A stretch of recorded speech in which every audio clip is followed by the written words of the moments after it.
Black Rebel Motorcycle Club, spread your love. It's time to give Karl... You're actually nervous. I'm a little bit nervous. Just to recap, Karl is 30 this year. He never went to get his results of his GCSEs.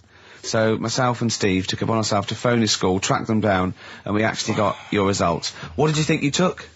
Did English. Right. Maths. Yeah. Art. Right. And I think I did physics. Okay. Well, you didn't do any of them. Eh?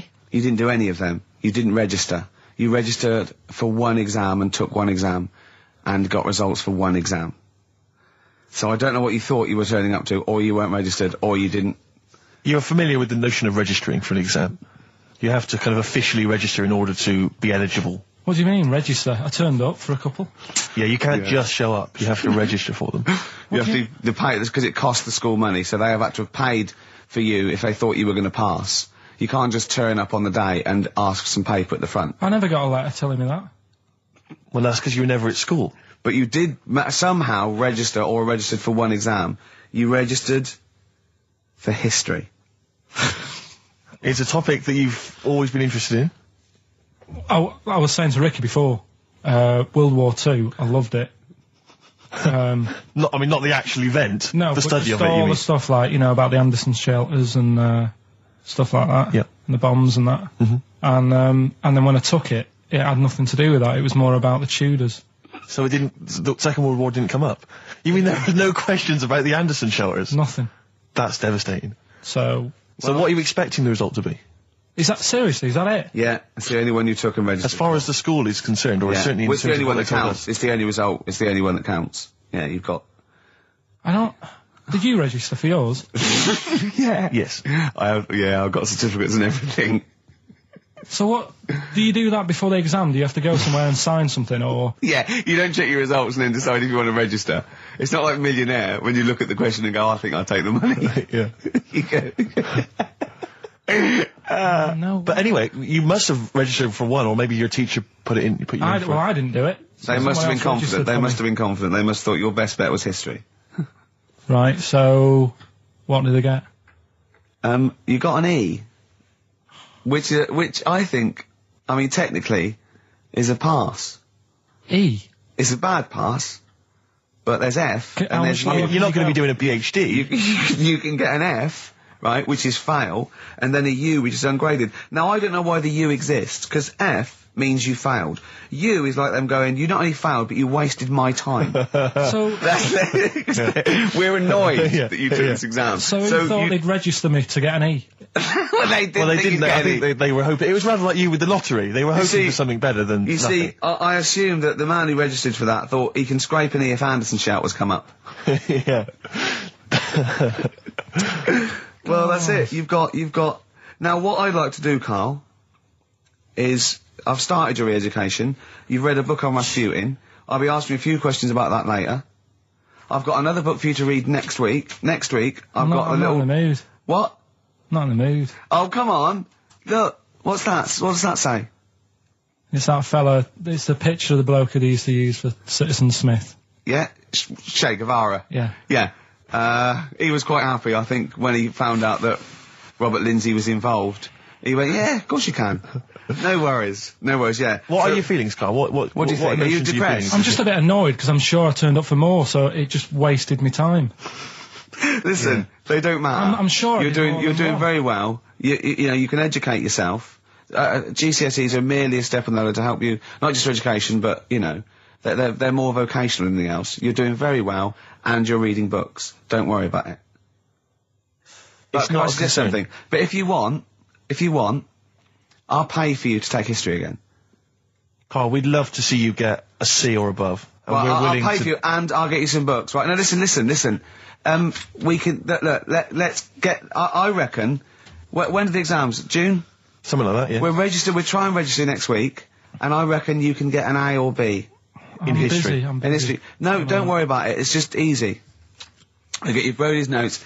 If Heat magazine, they love you, Karl. They could probably sort something out. They could probably pay for a tutor. They got a lot of money, they sell a lot of magazines. I mean, it is almost always, and you found that out, I discovered this, it's always the Tudors and Stuarts. There's no fear for them not coming up. Now, what do you already know about them? You must already know stuff about Henry VIII and Elizabeth. No, because it's too long ago to even get interested in. Do you know what I mean? You can't. Is that why you relate didn't? to it. Okay. The Anderson thing, it was like, God, you know, I bet my mum and dad were in an Anderson shelter. You know, this is interesting. What, when they? Oh, my granddad would have, like, had something to do with this. But the Tudors, it's like, I don't know even if they had a family back then.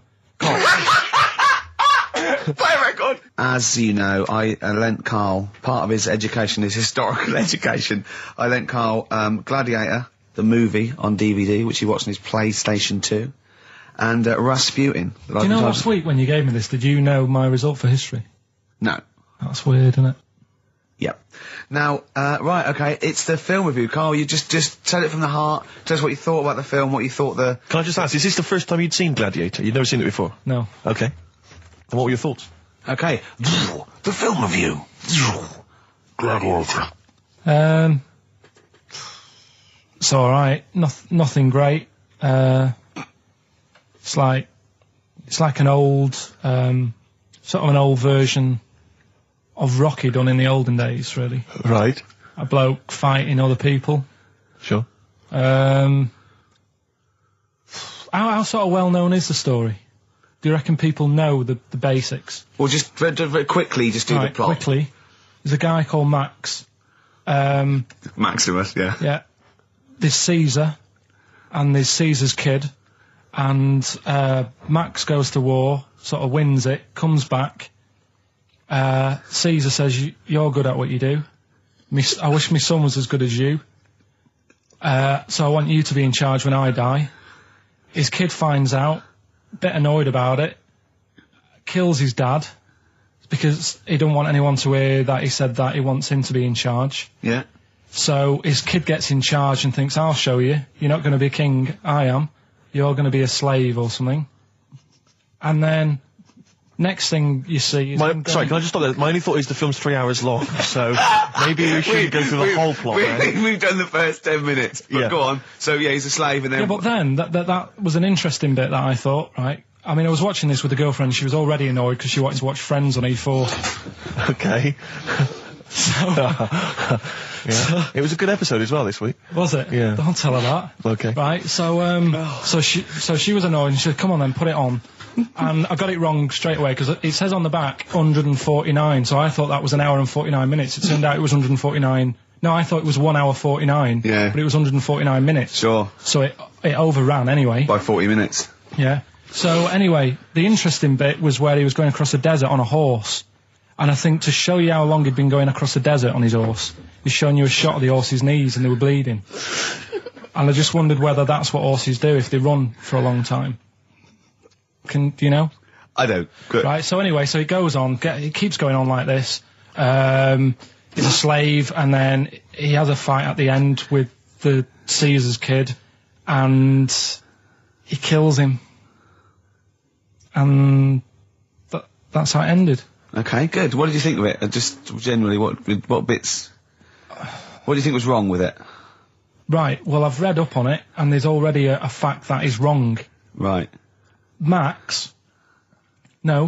Caesar's kid, he didn't actually kill his dad. His dad died of a natural death. Right, in real life, you mean? Yeah.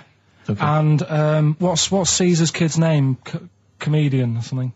I think it's comedian, yeah. Yeah. That's where the name comes from. When a funny person is called a comedian. 'cause He they're named didn't after- actually get killed in real life by Max. No. He died by his sister poisoning him, and he didn't die. No. Are you saying that this is not a historical document? It's wrong. All over the place. Yeah. Well, in next terms week, of- next week I'm giving you Braveheart, and that is actually true. That is factually No, accurate. I can't handle It is. It was a little Australian fella that helped him out. Just for people who watched it, they Go on. know that the guy, Caesar's kid, Yeah. he died. His sister tried to poison him. That didn't work. Apparently, he was a gay fella, and his boyfriend, who was a wrestler, strangled him. Where did you get this information? On the internet. I thought I'd look it up to see how much of it I actually got right, Yes. and that's what I read. Okay, so out of 10? 5. Really? Yeah. Okay. It's no good. I wouldn't get it out. And it's annoying the way it says, like, you know, this film's got to be seen at the cinema, because I saw it at home and I don't think I missed out on anything. Very good point. I think that's probably the point they're making, but yours is valid too. We'll play a record, and after that I'm going to ask you about Rasputin, the Mad Monk. But anyway, Gladiator, just was going to add on the end of that. If you're into that sort of film, Jason and the Argonauts is probably a better bet. Is that factually accurate? Did you look that up or not? Did skeletons actually come out of the ground and fight? Yeah. I don't know, but it's a more enjoyable film. Okay. And it's shorter. Okay, now, just moving quickly on, just to the last item on Karl's re-education this week. Rasputin, you read a little book about Rasputin? What did you know about Rasputin before you read the book, Karl? Can I just tell you, when I handed him this book, it was my house, I said, right, he went, is he the one that lived under the bridge? And I went, what do you mean? He went, the fella that lived under the bridge, and you had to pass him with a, and Jane, went, you're thinking of, Rapunzel. And he went, yeah. And I went, well, that's not Rapunzel either. Rapunzel's, you had to say, isn't that, you know, you had to guess his The person name. who lived under the bridge was the troll in the 3 little book graph. I'm a troll, foldy well. So, to answer your question, Steve, that's what he knew about Rasputin. Okay? So have you read this whole book? Can I just have a look at it, Rick? This whole book, it's about the size of a beer mat. Yeah, I'm just thinking. But did you read the whole thing? No. You didn't Well, manage you to read the didn't whole even thing? do that. Well, again, some of the names in there are so long and foreign sounding that I just thought, I can't remember all these. So I just got to the meat of the story. Go on, Okay, what what is did it you then? learn about Rasputin? Right. He was a monk. Yep. And, Mad? he... Was he a mad monk? Hang on a minute. Don't mess confuse it him. up. Sorry. Right. Go on. God. You see, this is what happened in the exams. Right, it was... Oh, don't do that when I'm drinking, Karl. Please, mate. He loved his women. And that's how the story started off. He had really nice... Story started off. Yeah. He had really nice eyes, and that's what everyone fell for, especially the women. Yeah. Anyway, the people back then thought he had special powers because he could hypnotise people or something. Oh, yeah. And it was about a little lad who had some sort of blood clot on his leg. And he said, just calm down and you'll be alright. And people thought he had special powers, but what he was doing, he was saying calm down and he relaxed, and it stopped the blood flowing sort of as fast. And that's how he got better. But anyway, that's the only bit of special work that he did. And then he kept going on, and he was going in brothels and all that. And the people in the town thought, this isn't right, he shouldn't be going about doing this. And Where did he live? Russia. Right. Is that right? Yep. What sort of era? I thought you'd might know, No, sort about 1800. Okay. All right. Okay. And then... Do you want to check that, Steve? You got the book? People Well, got I know sick for a of fact that's him. not right. People got sick of him, and they said, oh, we'll have to get rid of him. So they tried to... He loved cakes as well as women. Okay. So they said, let's poison a cake. And they poisoned a load of Easier than cakes. poisoning a woman, wouldn't it? And he ate these cakes, and it just didn't kill him, and they were like, God, what's going on? And they kept giving him more and more cakes, and... He was suspicious. And that didn't work, so the fella said, that's it, I'm going to shoot him. So... Well, I imagine it was the end of his tether. So- I mean, he was back and forth to Mr. Kipling's, He go on. shot him once, and that didn't work, and the fella thought, oh my God. And he started running away, and Rasputin's running after him, and he shoots him like another, I think he took 4 Face bullets. full of Battenberg. Four bullets. Did It you took, swear then? 4 bullets it took to kill him, and then this fella who was after him chucked him in an icy lake, and that was the end of him. But I don't understand, sort of, What don't you understand, Karl? well, the fact that, you know, he's a bit of a name in history, and I don't understand why, because it just sounds a bit like my brother. Does he love women and cakes? And do you think that'll be his downfall? Right, I want you to study. Right, if you want to do, that's the first introduction. Right, if you want to do some extracurricular, What would that get me? There's a song by Boney M that lays it out. Suzanne told me about that, saying about Russia's greatest love machine. Yeah. But it didn't say anything about cakes. No, I think if you get the 12-inch mix, no, but explain what they it's say for. according to Boney M, and I don't know who's correct, the bloke who wrote that or M. They put some poison into his wine. Now I don't know if M have done their research, or whether, they did shoot him until he was dead. According to them, he was the greatest love machine in Russia. I don't think it says that in the book, but M might know more than that fella. So what's your final verdict on Rasputin? Just a normal bloke who didn't have that much luck, really. That's what I don't understand. I was waiting for something special at the end, but just a normal fellow, really. Yeah, just an everyday. Happens all the time, doesn't it? Just an everyday mad monk. Yeah, just an everyday mad monk. You have to shoot and poison and throw in icy lakes to kill him, and who loves women and cakes. I mean, come on, do we need another one of them? Boring. So what would you say about him then? How would you sum him up? I think you've done it. I think you've done it. There you go. So next week, Che Guevara, you going to read the book? I don't know. Come on. Next week, Che Guevara. Take it home. There he is. Give it to them. Anyway, okay then, well, you were tested on Che Guevara. Right, Karl.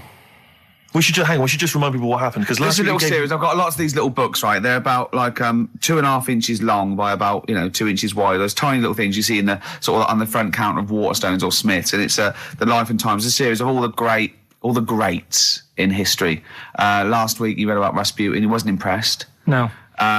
This week... This book's a little bit thicker than the Rasputin one. No, it's the same, I think. Was it?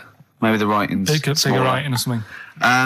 But, okay, Che Guevara. Who was Che Guevara? Just now, you learnt to pronounce it, right? And how do you remember? You told me the week how you remembered what his name was. Che is like shake, and his surname is like guitar. Right. Shavar. Okay.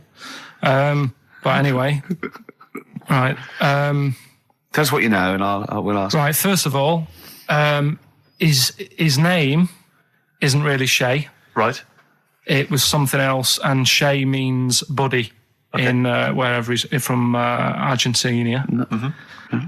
Right. That's right, isn't it? Yeah. Yep. Right. So anyway, he was born, and he was. By the way, Karl's not reading this from a book now. This is all out of his own head. This is not pre-planned notes. No, this is. I mean, I know it sounds written, but he's just. Yeah. Right. Here we go. Go on. He was born. He had bad asthma as a kid. Right. Which I thought was quite interesting, because they didn't have cars and that back then, and that's what they're blaming asthma on these days. The bad build-up of traffic and that. Well, they did have cars, Karl. Not as many as they have now. Okay.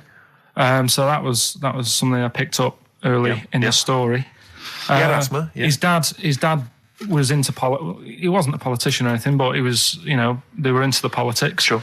So he sort of grew up around a family who was into, watching the news and that, and keeping up to date on what's going on in the world. So that sort of rubbed off on him. He went to school. He was doing stuff on medicine. Yeah. Yeah, he wanted to be a doctor, or he thought he did. Yeah. Anyway, he learned really quick. He did like 6 months work in about 3 months. So he could have some time off school or something. Right. So he took that time off and went to travel South America with his mate on a motorbike. Yeah. Yeah. And he saw all this bad going on in the world, and he thought, oh, this is bad, this. Yeah. I could do something here. I could change this, make it a nicer place to live. So he said, what I'm going to do is join a gang that sort of is against the like the government. Yeah. Right. Right. Am I right so far? Yeah. You're doing very well. Right. And the woman who he met, who was like running this gang, is a woman called Hilda, who he later married. All right. And Hilda introduced him to Castro. Right. Who was like the head cheese of the gang. Right. Who wanted to change things. Okay. And so she said, like, this is I think his real name was Engelbert or something like that. Ernesto. What? Ernesto. She said, this is Ernesto. He does medicine. Should have him in our sort of army. So when there's injuries and that, he can make people better. Yeah. So he said, yeah, all right then. So he joined the gang, and they went like went to sort of. I'm chopping it down a bit. No, sure. You're condensing it. It's not in real time. No. So anyway, so they go. It feels like it. You see, this is why I just wanted you to ask me questions. Well, listen, let's cut to the chase then. So obviously he made his name as part of the Cuban Revolution. Yeah. Yeah. Do you know what date that was? About. No, I don't. Okay. And obviously, so he was a big involvement in that. Yeah. In which country was he caught? It was caught in Bolivia. Yeah. How did he die? They executed him. Yeah. He shot him, and his last words before he died, right? The guy's there with the gun, and he wasn't scared. He wasn't like crying or anything. He said to the bloke with the gun, he said, "Go on, shoot me. Be a man." Yeah. He said, Yeah. and they shot him. And did it tell you what happened to him after that? His dead body? No, but Suzanne was telling me about this the other night. She said there's more to it than that. They stuck it in a glass coffin, didn't they? Well, no, but before that, they cut off his hands and his feet and sent them to the... no, and because they buried him in different places, and then they buried the body. I think they might have sent the hands to Fidel, but they buried him in an unmarked grave because they didn't want anyone to start using his grave or his tomb as a place of martyrdom. But of course, that just made him even more of a martyr because no one knew where he was buried. So it just meant that he was even more of a... But that wouldn't work anyway, because if they did find out, that's more places people can go and sort of grieve. Do you know what I mean? If you've got all these different graves... What, with different parts of his body? Oh, you've got a foot over there, and it's like, well, you know, oh, God. His head over there. Thanks for what you're doing. He's a genius. Yeah. So all in all... essentially, what's your summary of Che? Yeah, you like him more than Rasputin, don't you? A lot better bloke than Rasputin. I can understand why he gets one of those little books. Well worth knowing about, and good bloke. Did a lot, you know. Crammed a lot into his short life. Yeah. But, interesting bloke. But just on the subject of Che Guevara, Steve called me up in the week because he was going through the duty log. We love the complaints on the BBC duty log, and someone had written in because one of the Blue Peter presenters was wearing a Che Guevara T-shirt, and what did the bloke say? Yeah, this is a series of people can phone in and write and complain to the BBC about different things. Why would you complain about wearing something? Well, this was the thing, is you complain about the best. I mean, there's been some amazing complaints. Oh, there's some great ones. The best one, my favourite one that wasn't a complaint, but was actually just someone had to phone in, was what an excellent edition of Kilroy this morning. Yeah, but there's lots of that. There's things like Esther was superb. Woman. Woman called. There was a brilliant one I remember once, which was Robbie Williams was wearing a Nike T-shirt on Top of the Pops last night. Product placement on the BBC. It's just all things like that. Yeah. But anyway, this was one phone call. There was a presenter on Blue Peter. She was wearing a T-shirt with Che Guevara's face on it. Right. And someone had written in and said, or someone had phoned in and said, very worried to see a presenter wearing Che Guevara's face on a T-shirt. Are you trying to turn my children into communist revolutionaries?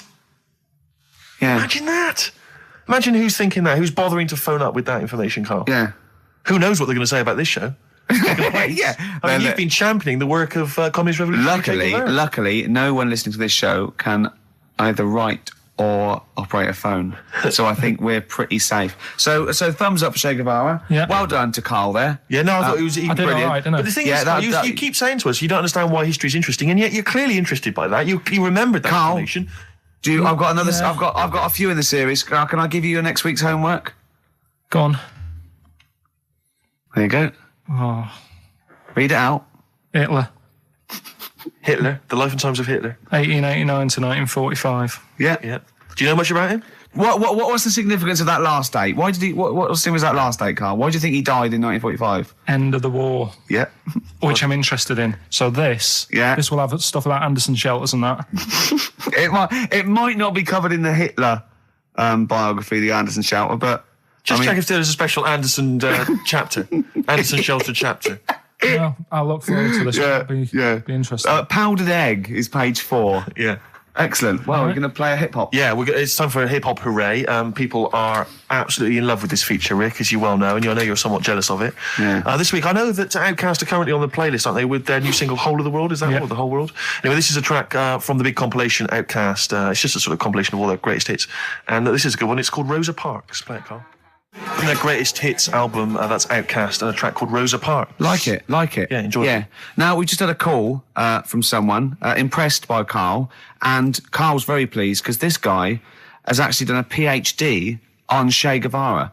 So in theory, whatever subject he chose, in theory, he's probably one of the experts in the world on this particular field. Now, hello, are you there? Yeah, I'm here. Hello, what's your name? My name's David. David, now where did you do your PhD? Did it at UCL.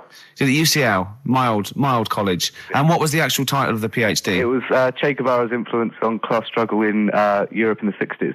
And what did you think of Karl's performance? I thought he did really, really well. The only thing, I'd never heard those last words before. So Karl actually knows something you don't know. Yeah, possibly. Although you presumably not take that as verified information. You probably wouldn't take everything Karl said as gospel. You'd probably look it up yourself, would you? I probably would have a look, yeah. Did you know about babies' eyes?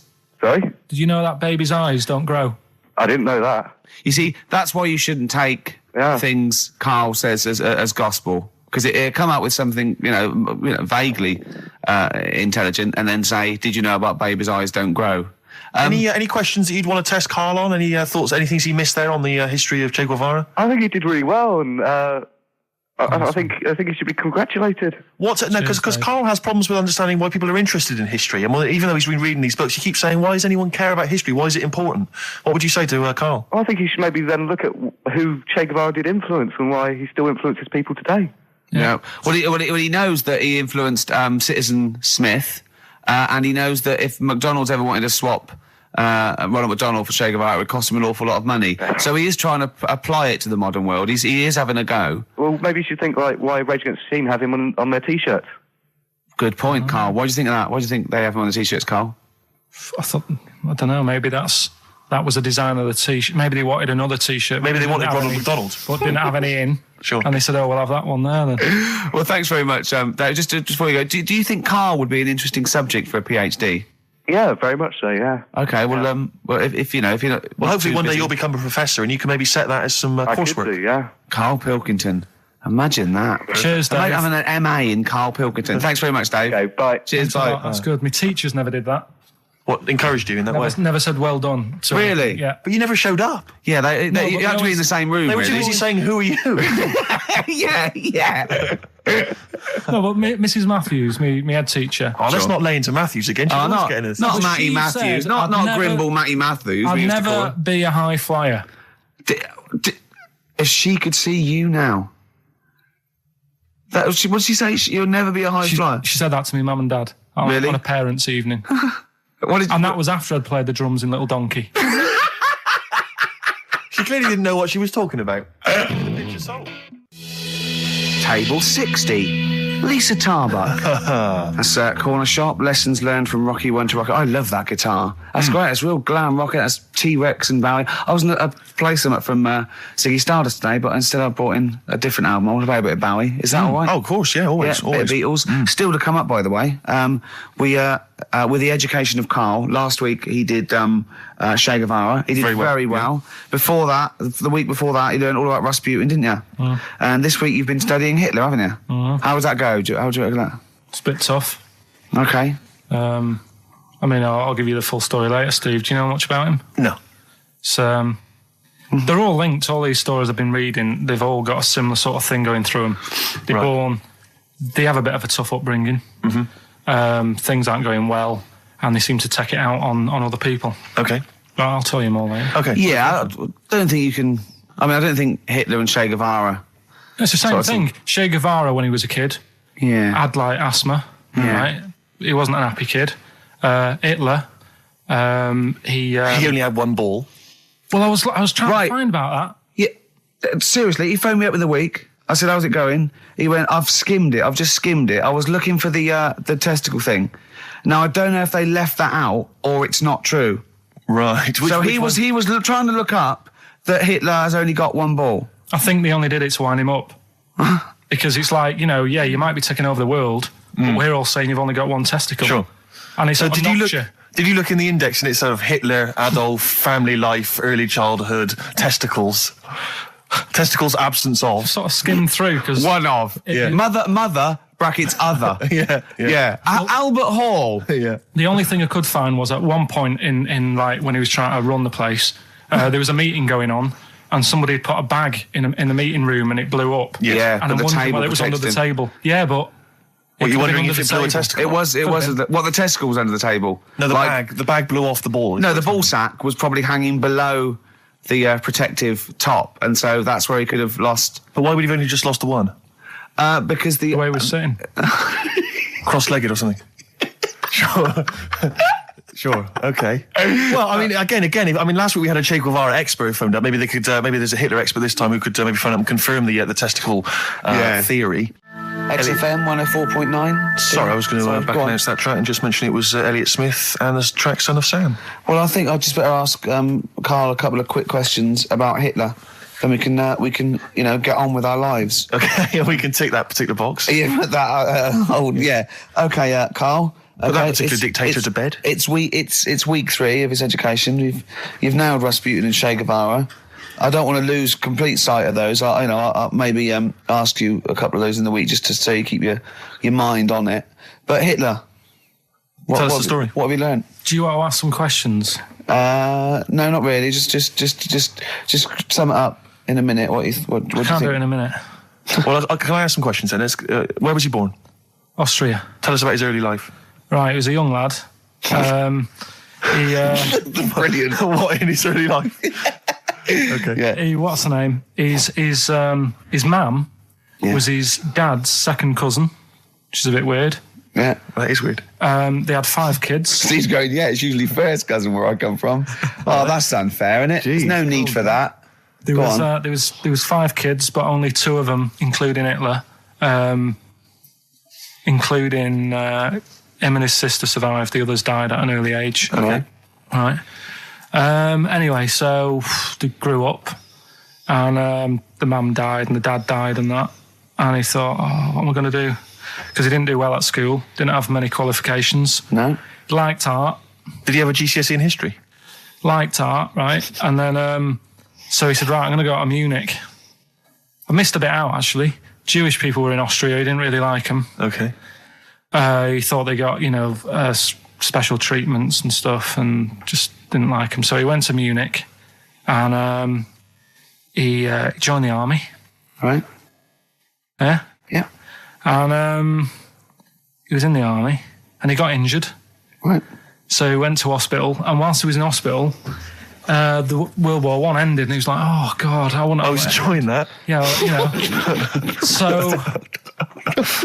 Don't, because you're breaking the concentration. Yeah, sorry. I'm not even sure I want to join in on this one, just in case. Okay. Right, go on. Right, so... He was in hospital. He's in hospital. He gets a bit better. He's never that fit, though. He's one of these blokes who was always ill.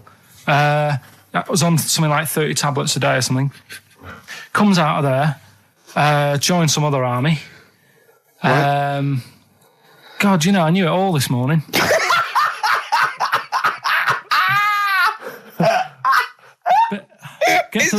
I can see it running to ground. I just see his face going, I'm not nailing the fact, am I? And joined another army, and he was Listen, let's try and help you. So Here's a good bit. I remember this bit. He thought that war to men, right, was like childbirth is to women. That's how important he thought he was. All right. Right? So it's like, you fight for 9 months, and at the end of it, you own something, right? Yeah. So, he goes on and all that. He's in Berlin. Yeah. And he's fighting his way through, trying to take over countries and that. And he does he do Berlin? Does he? sorry, wait a minute. Is he Chancellor yet? What year is it? 35. So where are you? let's skip the kind of climb to power. Then he's now the dictator of Germany. Right, he's in charge. Yeah. And this is when he gets his own back on the Jewish people and that, and he's got his own little armies, and he's setting fire to Jewish businesses and all this. And anyway, cut a long story short, he Please do. When he came to fighting Britain, came a bit sort of unstuck. Yeah. Right, started fighting. Not so easy, is it? This world domination, Adolf. Britain was there. France was helping out. Yeah. Americans were helping out. Yeah. So I thought, oh God. So a bit late, but yeah, he goes into a bunker in Berlin. Yeah. And it's all kicking off. Yeah. And apparently, Germany sort of surrenders. Yeah. Says it's all over, forget it, we can't beat you. He was really annoyed with this, and he thought, I can't show my face around here. So he... Because it would be embarrassing. He's with his missus, who nobody knew was his wife. Right. Eva, in this bunker. Yeah. And... So he said, I've had enough of this. He shoots himself. Yeah. She poisons herself. And the chauffeur buries him or something, or burns him. Right. And in all the time he was in charge, 50 million people died. So that's 1918 to 1945. Yeah. Between it felt like that. Between Travis and the Red Hot Chili Peppers. Next week, That's fantastic. That's remarkable. I have to say that you sort of lost your grasp somewhere along the line because you started off confidently, but you lost your I've had a really busy week, and last night I was like whizzing through it. Sure. And then this morning I woke up, and you know, Suzanne had been away for about 3 days, right? Yeah. I hardly spoke to her. She's been busy. I've been busy. First thing to say when I wake up, oh, just ask me some stuff on Hitler. You are romantic. Oh, that's great. That's how stressful it's getting. But I knew it all this morning, honestly. No, but that's fine. I think you've summed up you've done that. Right, captured it in essence. just for a bit of balance, I've got your next week's homework. It's the same series. There's little books. There's tiny little books, just 3 inches long by 2 inches wide. Crammed with so much information there. Winston Churchill. There you go. You'll enjoy that. Yeah? I'm getting a bit bored now, though. This is what happened in school. Think of the listeners. Did really well in infants. Once I got to secondary, lost interest. Was it the breakup between you and Harris? And Zoe. I'm wondering if you spiralled into something there. Yeah, because it's like all these other, these men of history. They always had sort of things happen in their early childhood, didn't they? Maybe yours is the Zoe Harris dress incident. Well, let's just refer to it as the Zoe incident. Yeah. From now on. Yeah. Winston Churchill, the bit I left out in the Hitler story, Hitler was scared of this man. Yeah. And I can tell you something else about Winston Churchill. Go on. He said he can remember being in the womb. And he was born in a public toilet. Play a record. He texted me yesterday about Hitler. He went, stop making me read this heavy shit. He said, I've seen in the back of this book, there's one on Elvis. No, I mean, it is interesting, but not when you have to read it. Do you know what I mean? Right. But do you think you'd have read it in your leisure time? To be honest? No, you wouldn't have. I wouldn't. No. So do you want a week off? Do you not want to learn about Winston Churchill? Why don't you read it if you want to, and just if you get interested, then read on. I think that's because that's what I did with school, and it didn't work. No, you decided you didn't want to. Yeah. Yeah. Okay. So but hasn't that taught you something? Can't we just do it like a TV series? It doesn't go on forever. We've done 3 weeks. Give it a rest now for the summer. Yeah, because most series last for 3 weeks. Well, Yeah. I'll be testing Karl on the new re-education of Karl, as you know. He got a GCSE. It's the last one, isn't it? In history. It was the last heavy sort of one, yeah. No. So Winston Churchill. Well, yeah, because I thought we're going on to more sort of metaphorical and metaphysical pursuits, aren't we? Not that book. Yeah, that's the Aesop's I can't Fables. read that in a week. You don't have to read it. Right, Just choose the ones about the foxes eating penguins. You'll like that. It's time for the re-education of Karl Pilkington. This week, Karl was studying the life and times of Winston Churchill. What did you make of it, Karl? What did Churchill do for Right. you? Last week I made a bit of an error with Hitler. Yeah, you just tried to remember too much, and it was way too much for me. Sure. So what I've done this week, sort of flicked through, got a few of them basic facts. Yeah. And what I've learned, right? Bit weird the way all these people have something in common, that they're all a bit weird when they're younger. Okay. They've got some sort of illness. Go on. Well, Rasputin, he wasn't well as a kid. Yeah. Che Guevara. Oh, this is Rasputin, the mad monk, wasn't well. Yeah. Yeah. Che Guevara. Yeah. Asthma, really bad asthma. Yeah. Hitler, he was Only one ball. bit mental. Yeah. Only his mother. He was a bit mental. That could be libelous. Yeah. And who have we done? And Churchill. Yeah. Very weak child. Was he? He only spoke to his dad 4 times in his whole lifetime. Really? Yeah, didn't get on with his dad. Right. And I think one of the times when his dad spoke to him, he was having a go, saying he didn't do as well in the army as he wanted him to. Right. So that's pretty sad bit I picked up of it. Yeah. Anyway, So that spurred him on anyway. yeah. I'm not going in all the ins and outs. Very important bloke. Okay. No, seriously. I mean, your dad bought the tapes, didn't he? Yes. And I can understand why. Because he did change a lot for us. You know what I mean? We wouldn't be sat here now talking like this. Why? We could have been German. Yep. He didn't let that happen. No. Everyone had a go at him, right? When I think it was Chamberlain who was in power. Yeah. And he was like saying, don't be trusting that Hitler. Yeah. And everyone was like, look, stop causing trouble. Chamberlain sorted it out. He sorted out a peace agreement. Yeah. And he was like, no, I don't trust him. And everyone's like, oh, you're just causing trouble. Everyone else is happy. Then it turned out that Hitler did actually do the dirty and try and come over. I remember, didn't he do something? He started a war or There was something, a conflict of some kind. Yeah. Started a problem. And everyone went, hang on a minute, that Churchill knew what he was talking about. Yeah. Get him back in charge. Sure.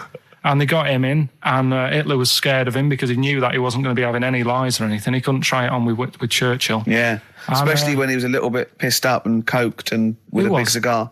Churchill. He wasn't He wasn't doing that.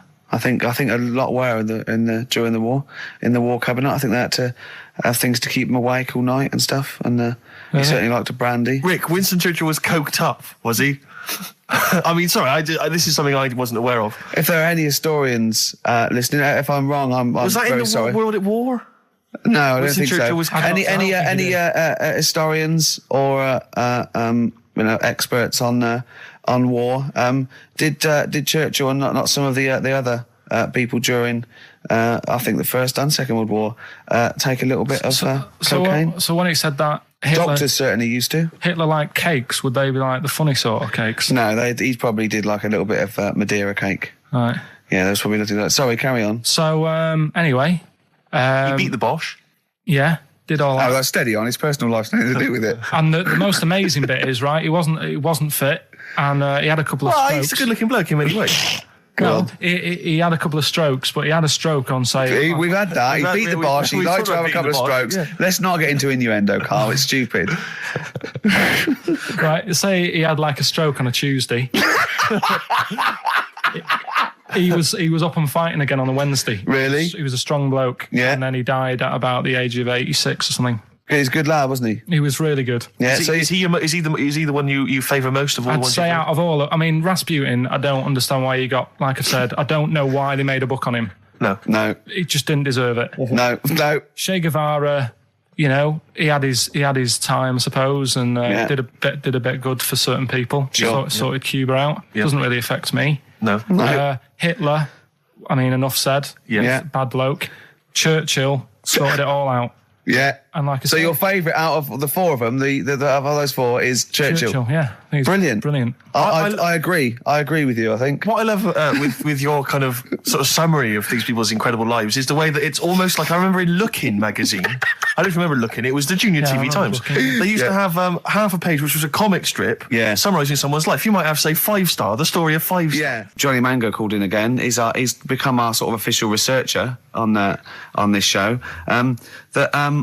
There is evidence that Queen Victoria in Balmoral, with a young house guest, Winston Churchill, used to consume cocaine-filled lozenges. Mm-hmm. So there you go. Also, MDMA was a precursor of sort of ecstasy, a derivative, and that was big in the day, giving soldiers, a little pick-me-up. So it's not so mad, is it? It sort of Winston makes Churchill sense taking cocaine, because he is it? was into his speeches and that, and they say that coke gives you sort of, the balls to stand up and say like... Not that that's a good thing. And No, it's not. No. Definitely not. No. Right? But apparently it makes you confident, doesn't it? So you can stand up and say, we're going to fight them on the beaches. Yeah. And all that, and sound like you mean it. It's exactly, yeah. When he was sort of like, a little bit pissed up with his cigar on, coked off his tits, he wanted to fight. He didn't care where it was. He'd fight on a beach. He didn't care. He didn't care if he got sand in his new trainers. Exactly. He was boozed up. Yeah. You want to fight? Yeah. That's why he was coming hard. He was very much... You've got to think of him as the Liam Gallagher of his day. Yeah. Oh, dear. Bad. Do you know what a fable is? I'll try to explain briefly. Do you know what a fable is? I've got a Carl? rough idea. Okay, it's a thing that uses sort of metaphor, analogy, just to explain sort of morals. I mean, they're very very old for a start, and it's all. I'll give you an example of one. A quick one. Oh, the one about the dog with 2 bones. He goes to a dog's got a bone. He sees its reflection in the lake, and he thinks, "Oh, that dog's got a nice bone. I'll have that." And as he goes to get that one in the reflection, he drops the one he's got, and that's one about I think Be I happy with your I lot. was told one when I was younger. Go on. I think it was one. This young lad, he's got a dog, right, and he's about 8 years old, and this dog, he's had it since he was about 4, and it's a bit tired now, and he chucks sticks for it, and it doesn't go for it. And he's saying to his mum, "Oh, I want a new dog because this one's useless. It doesn't do it doesn't have any fun with me." So they say, oh no, but Rover's a good little dog, you should look after it. And he's like, oh, I don't like it, I want a new one. So they buy him a new puppy, and it's running around, yapping about, and he's loving it, and he's playing around with it in the grass. And then one day he goes to the park, and he's messing about and rolling about with it, and he falls into the lake, right? And the little puppy's like yapping at him, and he's going, help me, little dog's yapping. And then the old dog comes and gets his collar, and it pulls him out of the lake. And he goes, oh, God, why did I forget about you? You're the better dog. And he loved that one again rather than the puppy. I got a feeling that was Lassie. Well, yeah, that was an episode of Lassie. What's the moral? What's the moral there, Karl? What's that telling? What's that explaining through analogy? Sort of, don't forget the old. Look after old people. I remember there was one I heard once about a young boy who got trapped in a lake inside a cage. But he loved his trainers so much. He wasn't going to get them wet. But even though he had to get out there. And even though he thought that was the important thing because it's material value, he actually drowned. And the trainers were no good to him then. Star Sailor. Now listen, I'll give this one. This is an easy one. Now just think just what it means. They're not that hidden. They're not that cryptic. Just think what this means, okay? Okay. When the hares addressed a public meeting and claimed that all should have fair shares, the lions answered, a good speech, hairy feet, but it lacks claws and teeth such as we have. How would you use that? No. What do you think that means? This is translated from the, I don't know, Greek or something, I don't know. It was Aesop. Where's he from? Greek. Yeah. So shall I do it in my own language? Okay. So what would happen if there's hares and they have a meeting in the jungle with like loads of lions and go, hey, hold on, wait a minute. I think we should all be equal and share everything, all right? And the lions go, well, yeah, it's easy for you to say. We've got claws and teeth. Yeah. What does that mean? It's saying like, of course the hares want that because it's better for them. The lions get nothing out of it because they're already king of the jungle. That's right. So it's negotiating from weakness. Anyone can negotiate from strength, but negotiating from weakness is it'd be lovely. It's a lovely utopian look at the animal kingdom. But the way you said it is better than the way they worded it. Well, that's because Ricky's very much the modern Aesop. I mean, many people have thought that. That's why he's getting a lot of awards with the TV show. For him, that's a fake. So look, I'll take that home and read ones you like and tell me about the ones you like, ones that click. I don't care if you only come in with like one or two. Go, I'll tell you what, Rick, there's one thing that I've learned from that. Because sometimes you can know all these phrases and until something happens, you don't think, everyone's heard, I don't know, to err is human, to forgive divine. And then something, might happen. And you go, oh, that's what that means. That's amazing.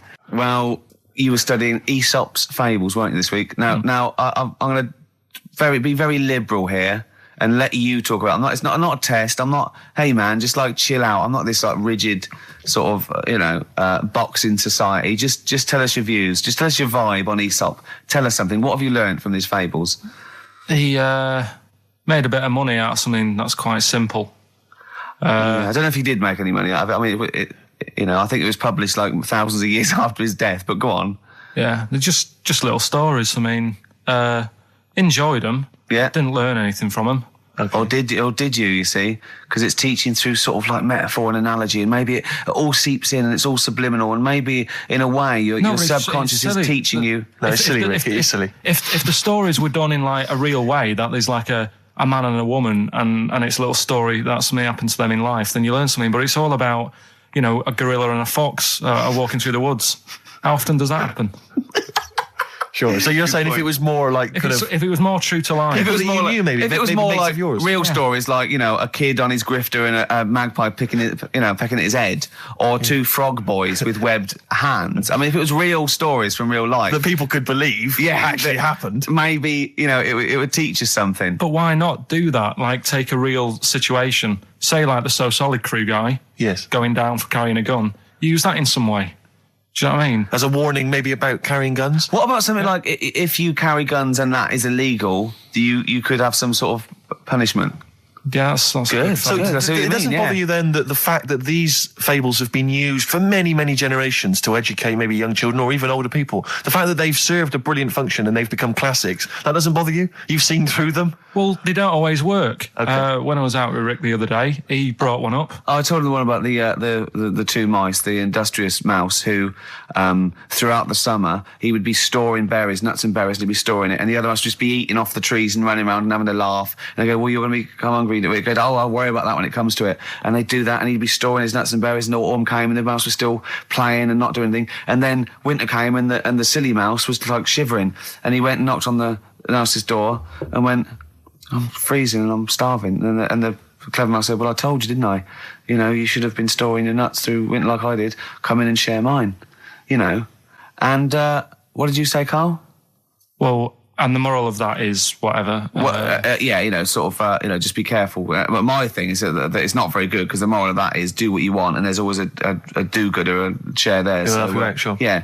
But the way I think, which is more sort of 2002, the ending should have been, the guy with all the berries should have been going, I'll be all right come the winter. I've got loads of food. I'll be safe. But then as he's going into his little hut at the beginning of the winter, some sort of bus or something comes and kills him. Right. And it's like... You should have partied hard because you might die. Yeah. Enjoy life whilst you've got it. Yeah. Okay, and if winter comes, just starve to death. Well, worry about tomorrow. Okay. That's my See, I'm little wondering fable. if there's a new book here. I really am wondering if there's a Karl's Fables. He's been coming out with some all week. He keeps going, well, that's a fable, isn't it? Yeah. So what's your favourite fable in there? Have you learned anything from this book? Is there one fable you liked?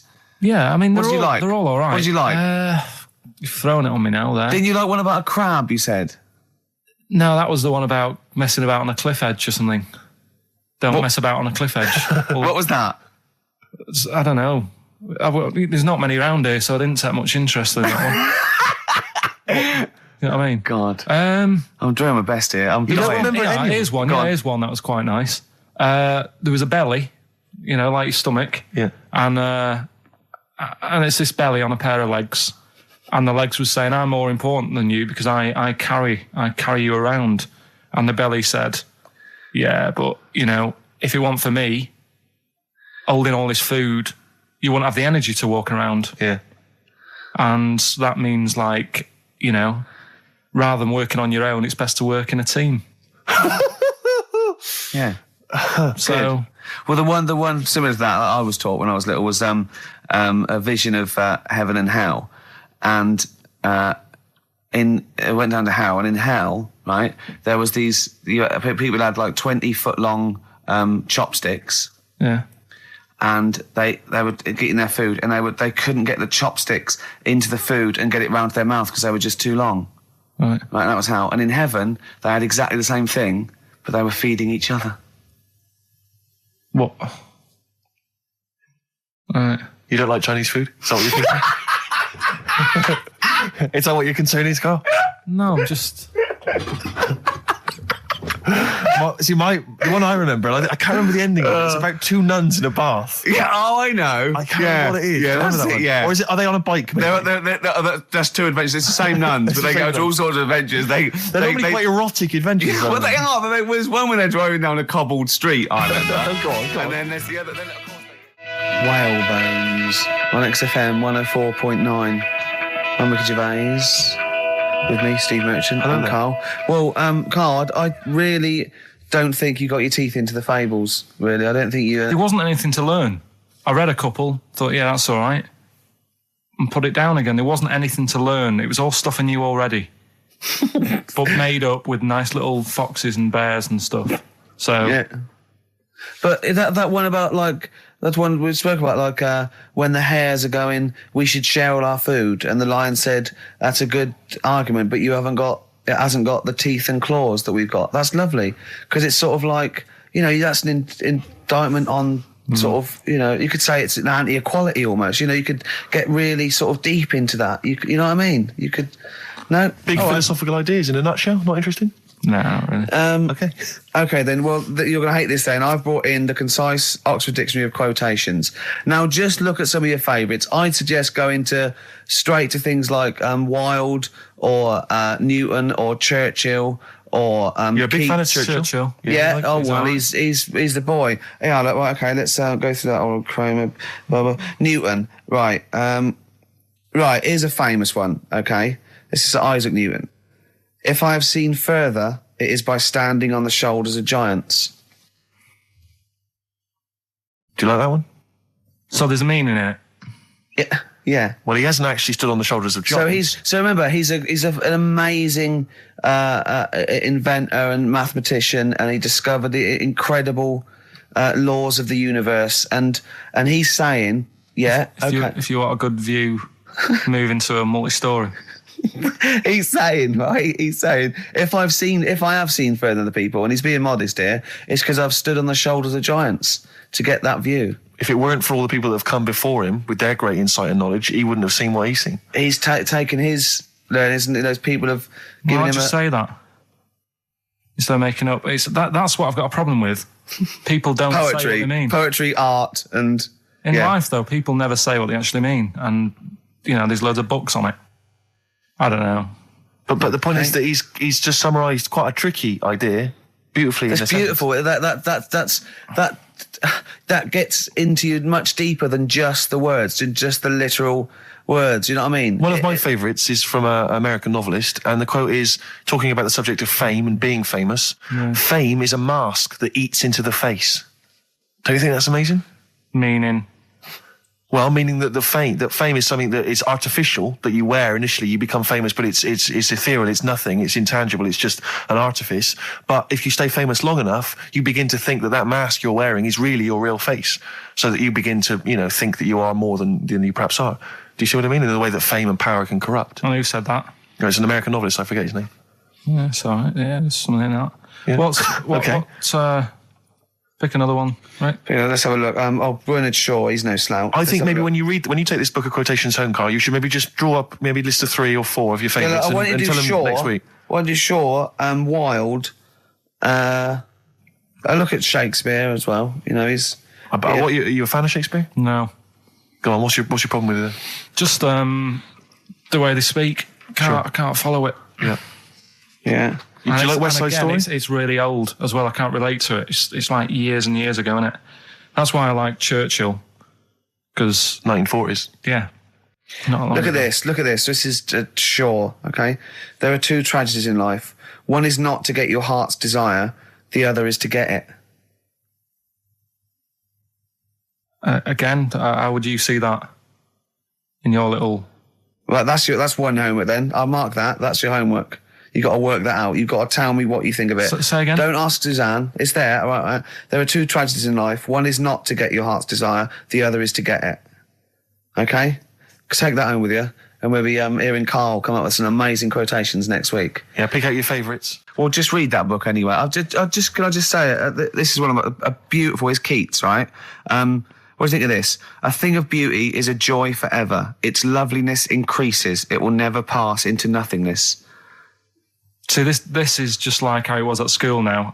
The last couple of weeks have been quite interested in what you've been giving me. Now it's really like, Okay. I really don't care. Now, what about this? Now, I'm not I did interested. philosophy, and philosophy is obviously the quest for knowledge. And look, listen to this though. This is what Keats came out with. Philosophy will clip an angel's wings. Isn't that beautiful? Yeah. Don't be constrained by what's, dream a little. You know what I mean? Just go beyond. I don't agree with it, but it's a lovely bit of poetry. Yes. Yeah? So you're going to read that for me, are you, Karl? Yeah? Just pick out 5 of your favourites. Yeah. The ones that mean something to you. And then next week I'll bring you in pictures of animals. Brilliant. Okay? We'll do it. Okay, and some sweets. Black Rebel Marks out of whatever happened to my rock and roll. Well, near the end of the show, just time for the re-education of Karl revisited. Mm-hmm. Still got Nick Cave to come, haven't we? Absolutely. Now, Karl, you read a quote book. What did you learn from it? What? Tell us some pearls of wisdom. Just keep it down to 1 or 2, your favourite things and why you like them. Right, well, you said just pick a couple. Yeah. Right? So I wrote a couple down last night. And what I did, so they weren't boring, right? I've sort of... Don't think you can ever be boring, but go on. But what I've done, I've took like different ones. So I've took a good one that I think, that's a good quote. That was worth putting in a book. I've put one that isn't really a quote, so I don't understand it. Oh, yeah. One that isn't clever, and a funny one. So a bit of variation all out of one book. Oh, how long did this take you? What did you do? Did you sort of like sit? About half an hour last night. And did you sit sort of like quietly at a desk or something? No, just in the lounge with the telly turned down. Oh, right. Just to give a bit of light to the room. Just had it on, but turned down. Have you figured out lights yet? So, so the first one, never heard of him. This guy called Dean Axon. Right. And this is a good one. He said, the memo is written not to inform the reader, but to protect the writer. That's good, yeah. Stuff, that's very good. That's Very relates a lot to, office life and so on. Yeah, modern world and that. Mm-hmm. Right, so then, thought, so I wrote that down because I liked it, and that's what he said to do. Second one isn't really a quote, it's more of a poem. Okay. So how does that work? Well, that's okay. Just read it. Right, well, it's about suicide. Okay. Right? Razors pain you, rivers are damp, acid stain you, drugs cause cramp. Guns aren't lawful, nooses give, gas smells awful, so you might as well live. Lovely. That's from Dorothy Parker. I'll tell you what. It is, yeah. I hate it. I hate that. Why? It's nothing to me, that. I think it's just a sort of weak, shallow piece of mock comedy. This is why I did it in that order, because that's what I thought. It's like a zany vicar would write from living in Frome when he's about 55 and get it published in I hate it. All right, so you're saying you're not a fan of Dorothy Parker's work, right? Right. Now the next one, Oscar Wilde. Yeah. Right, he's known, isn't he? Yes. Look what he comes up with. All art is quite useless. Well, that's what's up with that? Well, it isn't added art. No, I know, but it's go on next. But how has art helped you? How has it been useful to you? It was a bit of it's one of the only things I like doing at school. Right. Do you know what I mean? When I made that little clay man, fixing a car. Yeah. You made a clay man fixing a car. I'd forgotten about that. How can he? I think that's stupid, and especially that it's gone in a book. Sure. Do you know what I mean? Okay. It's easy to diss things. Yeah. It's harder to do things out. You're right. I don't think art is useless, by the way. But then you don't have to agree or disagree with some of these things. Some of them are, sometimes it's just their thoughts put eloquently or poetically, isn't it? And it's just, to provoke a reaction as much as anything. Yeah. Well, and the good one, Ozzy Osbourne. I mean, sorry, but let's go back there. The irony is that is art. That he was an artist, wasn't he? So, but so you don't like Oscar Wilde, but you prefer Ozzy Osbourne. Yeah, go on. Ozzy Osbourne, cracking one. This funny and educational. I bit a head off a bat the other night. It was like eating a crunchy wrapped in a chamois leather. Genius. You're right, Karl. Yeah. So what do you like about that? The way he's described what it is like. I think, if someone, you can imagine what it's like, because I like crunchies. Yeah. And, it's like and a chamois leather is really chewy, so you can imagine that's like the skin. So you like his descriptive writing. The crunchy bit is like the bones and that. Yeah. It's perfect. But Karl, it's interesting because you've analysed Ozzy there, and in a way, that is the first step on maybe doing a new English GCSE. Yeah, being able to study you said why you liked it. You said because it describes what you've never eaten about yourself. Yeah, but my teacher, Mrs. Kane, if I would have come into school with, a quote by Ozzy Osbourne, she wouldn't have been happy. Really? Do you know what I mean? And that's the difference between. She'd go, right, Karl, get your horse and go home. Well, listen, though, we were talking about other quotes. Yeah. Neil Armstrong. Yeah. Do you know his one? Yeah. What one? Giant leap for mankind. Do you know it wasn't meant to be that? It says it's one small step for man, one giant leap for mankind, right? Yep. It was meant to be, this is one small step for a man. Right.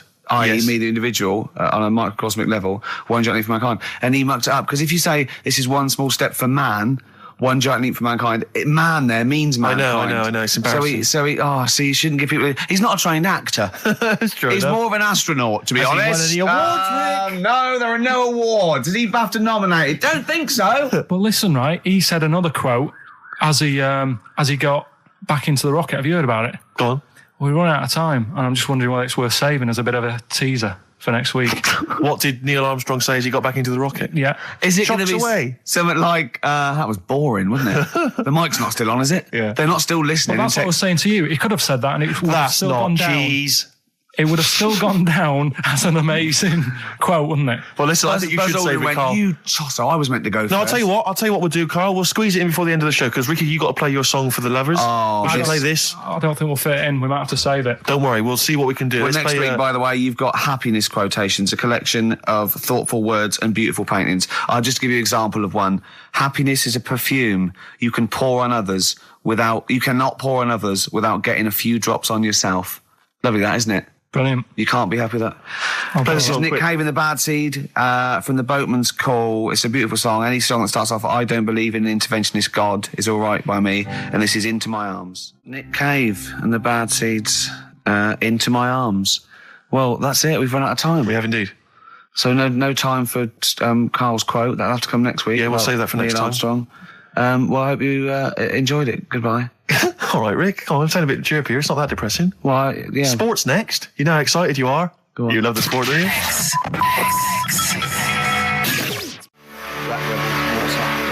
Spread your love on XFM 104.9. I'm Ricky Gervais with me, Steve Mitchell. And now it's Karl's bit. It's the re-education of Karl. He's like Liza Doolittle. And now he's coming to, or Lawnmower Man, if you've seen that film. More like Lawnmower Man, if you've seen the film. You'll know what I mean. And his homework was to just study quotes, really, on happiness and stuff and general well-being. He's not a big happiness quote fan, are you, Karl? Not really. So what have you done? You've come up with something, haven't you? Right, yeah, I told you, right? Because a lot of these are just things you say every day. They're nothing special. So what I'm doing... Well, you say them every day. Well, the sort of things you come out with and you don't even think about it. Do you know what I mean? Yeah. They're on the TV all the time. People on the radio are saying these sort of little quotes. Sure. And what I've done is, remember that programme on Channel 4, Faking It? Yeah. Where they got some, like, posh kid to be on a door and all that. What I've done, I've...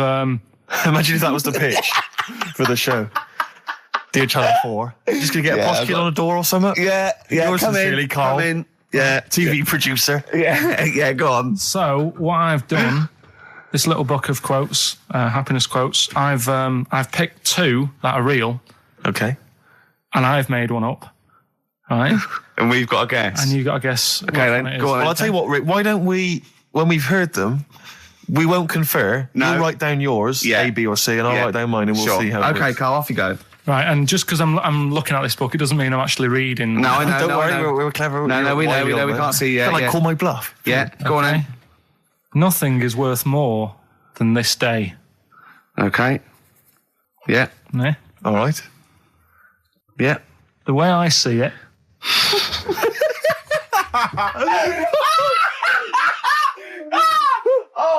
Oh God, my head's gonna burst. No, hang on. My head's gonna burst. No, Hang on. this might not be Karl's. It might not be. How do you know I haven't tweaked them a little bit? Yeah, good Okay, point. fair Good enough. point. No, good point. The way I see it, if you want the rainbow, you got to put up with the rain.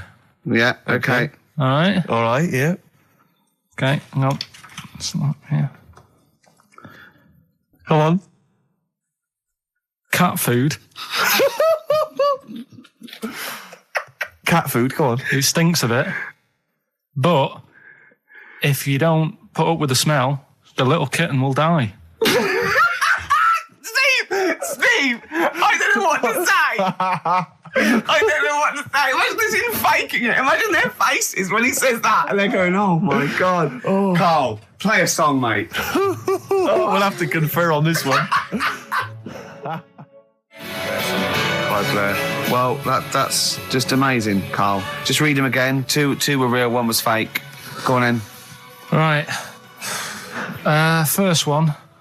Nothing is worth more than this day. Excellent. Next one. What does that mean? Well, cherish now, cherish your time. Okay. Because you can't get it back, and you know that's the way I saw it. Carpe diem, whatever it is, seize the day and all that. Okay. If you want the rainbow, you've got to put up with the rain. Yeah, of course. Yeah, rough with the smooth. You know, it's not all plain sailing, but you know, rainbow's beautiful, but it comes because of the rain, which you might not like. So make the most of everything, and good. Cat food doesn't smell good, but if you don't put up with it, then the little kitten will die. Right, now, Karl, that is a good effort. Now, that one's yours.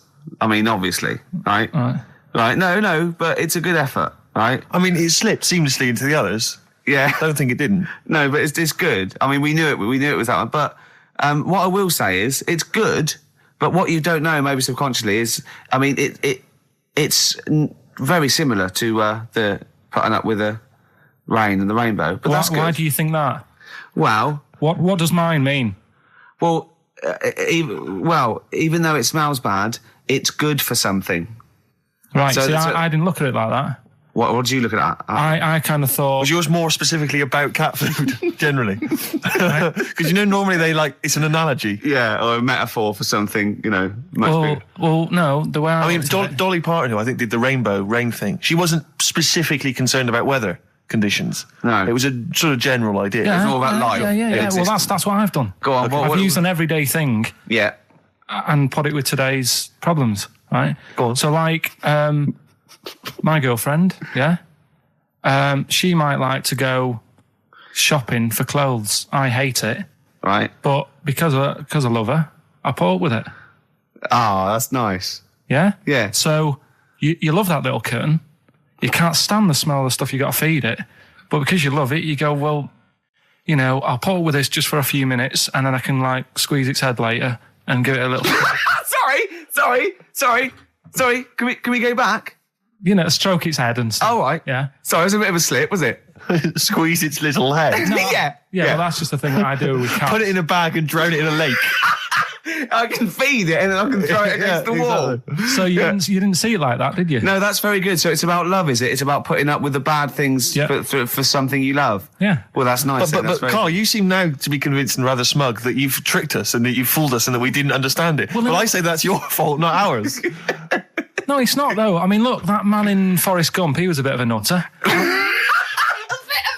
And he came up with the life as a box of chocolates thing. Yeah. Now, if that was in this book, you say, oh, yeah, brilliant, good bit of work. But if he was sat here doing the show with you, you'd be taking the mickey out of him. Sometimes I feel he is. No, but Karl, I could. In fact, if people are out there, we're too lazy. Could you write down everything Karl's ever said? Because I think we could publish that. Yeah. He said one today. He saw my salamander. It's not a euphemism. He saw my salamander, and it's just sitting there in the tank. Your exotic pet. Yeah, and he's worried about there not being a lid on. And he said, I went, what are we worried about? He said, wow. He said it sits there for 24 hours a day, obviously planning to get out. Well, he's got nothing else on its mind, and the daft thing is, he has actually got the lid ripped up a little bit. It's got nothing else to think about. And it'll be looking up there, and it's going to get out. But what's the worst that could happen? What's it thinking? What do you think it's thinking, this salamander? It's got its eye on the DVD player. I could have Ian be down the market. Well... Oh, God. Are they dangerous? Could I just say something? Are they dangerous? I think the salamander's thinking exactly the same things as you. I mean, to look at you, you've got the same expression on your face. You know what I mean? You're dressed in green as well. You've got a little round sort of Hamburglar type head, like the salamander. Very similar. And yet I think you bonded with it, didn't you? Yeah, but I probably would have tried to get out, but my little paper round bag would just hang on the corner. Yeah. Roll Over DJ by Jet on XFM 104.9. I'm Ricky Gervais, with me Steve Merchant and Karl Pilkington. All right, Karl? Yeah. Bit miserable today, Karl. Let me explain why. Go on. Steve, and to you, the listeners. Well, we came in to a big bunch of stuff. Dropped off, was it Becky from Marks and Spencer? Just lovely stuff. Food, presents for the cat, books, just, to Ricky and Steve. Ricky and Steve who do the show, right? Ricky Gervais and Steve Merchant. GQ presenters of the year. Creators of The Office, right? Award winning. Karl's looking over. I go, well, maybe, it's not for you, no. And then he told me why he's grumpy anyway. Go on. Do you know what XFM are giving everyone? How long have you been here? About 6 years. What are you getting for Christmas from XFM? 2 CDs. Is that of your choice, or do they choose them? There's a list of about 30. Right. Tell them what you chose. 30 CDs. I've gone for Kings of Leon album. Yeah. And the best of Bob Marley. Haven't we given them away in the past or something? Or you could have burnt them off, couldn't you? You could have done copies. Illegal, but you could have done that anytime you wanted. I don't think Bob Marley minds if you bootleg his CDs. It's out of order though, isn't it? It is bad. Although you Is do that get... always the case? Has it always been the truth of all the time you've been here? No, it has been better than this. Yeah, although you do get paid quite well and you do have an easier time. Yeah, but don't give me the CDs then. If it was a milkman, you don't go, I have 2 bottles of semi-skimmed. Happy Christmas. Yeah. That is a valid point. Do you know what I mean? You complain. Who is it who made this decision? Is There's it- no point. No point, is there? Why? Just no point. I don't like moaning anyway, just... Has it come from up top? Is it like from the capital people? Just everyone. That's what everyone gets. Yeah. Yeah, but will Christian get 2 CDs for getting up at 4:30 every day for about 5 years? And keeping this station afloat. Probably. Yeah. So that's why I'm a bit fed up. What you listen to first, Marley or Leon? Well, you have a bit of Marley. I'll tell you what Marley's good for as well. You'll go have a little beach holiday, aren't you, over Christmas, going to Lanzarote? Listening to that on the beach, you'll realise how wise XFM are in the long run. You know, you go, well, look, they could have given me 400 quid, right? Well, I'd have spent that. But this is, you know, the legend lives The gift on. that keeps on giving. So you're probably, you know what I mean? Think how much those. What you got to think of is how much all these great songs took, not only from the depth of his soul and you know all his sort of angst and knowledge and love, and then all the studio time, the marketing, and they're just giving you one that they go, don't worry about that, Carl, just have it. And you go, what? But all the time we spent with Bob Marley and everything. You know, have it, Carl, have it, Carl. And Gratis. yeah, have that. Thanks, well done. Carry on. We're still going to pay you for the work. Yeah. That's just something on top. Here's a little piece of Bob, free. Yeah, so don't moan, it's extra. So, they didn't have to give you it at all. Play a record, you ungrateful little swine. Some people, like the homeless, aren't getting anything this Christmas. This is my Except for favourite chill. Elvis Costello track of all time. It's Alison. This wasn't on the list. Right. Elvis Costello, Alison on XFM 104.9. So, that's it. Well, maybe, I'll tell you what, a good idea, Carl, just beg. Just ask for other things. What do you want? What do you want for Christmas? You must have a big fan base out there willing to make you things. Maybe like a little, I don't know, gloves, pair of gloves. Just like Little what woolly you- hat. If you want to send a necklace in for Suzanne, that'd be handy. Oh, yeah. That's what she wants. Is Suzanne listening today? No, she's out. Right, okay, this is the dilemma. Me and Steve, yesterday, were trying to convince Karl that it would be a good idea to buy Suzanne a Christmas present. Okay? Now, why aren't you going to buy her a Christmas present? Explain, Karl, why you don't think you should buy her a Christmas present. No, well, I've told her I'll get her one, but in the new year. We're going away on holiday and that, so Yeah. there's no point taking stuff away. Yeah. Going to Lanzarote next week. Just get her something in the sales after Christmas for the, yeah. Yeah. Right. And me and Steve were trying to explain to Karl that she would love it if you bought her something on Christmas Day. Yeah, but she knows now. But, Knows yeah. what? I've told her. So No, she's well, getting I'm going out. to tell you, do you know, right, this, dear listener, this was Karl's worry. I said, I bet she's got you something. And Karl was worried in case he got her something and she hadn't got him something. Yeah. He'd be livid. He didn't want to be down. He didn't want to be a present down. Yeah. Look at his face. So buy her a nice necklace. Don't spend, just spend 100 quid, you know, just a little token. We're going away. We're going taking her away on holiday. You're not taking her away, are you? What, you're paying for it, are you? Yeah. Are you really? Well, half and half and that. Right. So you're paying for exactly. you to go on holiday? That's good of you. So the gift is your company, really? She's done all right. She's done all right. Why do you talk like you're 60 years old? And you've been working down the mines. I don't know, she's done all right. Do you go over to her and say, Suzanne, you're bloody lucky. I mean, You've fallen on your feet. to Look be who fair, you've Rick, got. What? I'm not sure she has done all right. I don't want to be critical, but... Oh, dear. So what are you going to get in the sales? What are you going to get Yeah, her? it depends. I'm thinking, I mean, I'll give her the choice. She can have Kingsley and old Bob Marley. Right, I'll let her decide there. Oh, dear. I can't wait to see you. Where are you going, Lanzarote? Yeah, Where's that? don't know. Suzanne sorted it out. I said, Lanzarote. I said, is that Africa or is it Spain or Portugal? Just thought you don't know. I went, what do you mean don't know? I goes, well, what's the currency? I went, don't know. I said, Suzanne booked this one, did she? Yeah. I thought, where is it? Is Lanzarote African or? Foreign. like Somewhere foreign. I was looking last night, and doesn't look that good. Like one of the highlights of the things it says you've got to do is go and have. Apparently, they've got restaurants in caves, and that's like one of the things they say you must do. So, if that's a highlight, do you know what I mean? Right. So I'll do that. Go and see what that's like. Yeah. When you're on the beach, Carl, do you wear the very, very tight Speedos? No. Do you walk What's around you with wear? them? Sort of longish shorts, Yeah. t-shirt on, probably with a sort of a light shirt on top of that. Right, sure. So quite wrapped up then. Covered up. Do you wear a hat? Because obviously the bald head, there's risk of sunburn. No, I just put a bit of lotion on it. Lotion on there.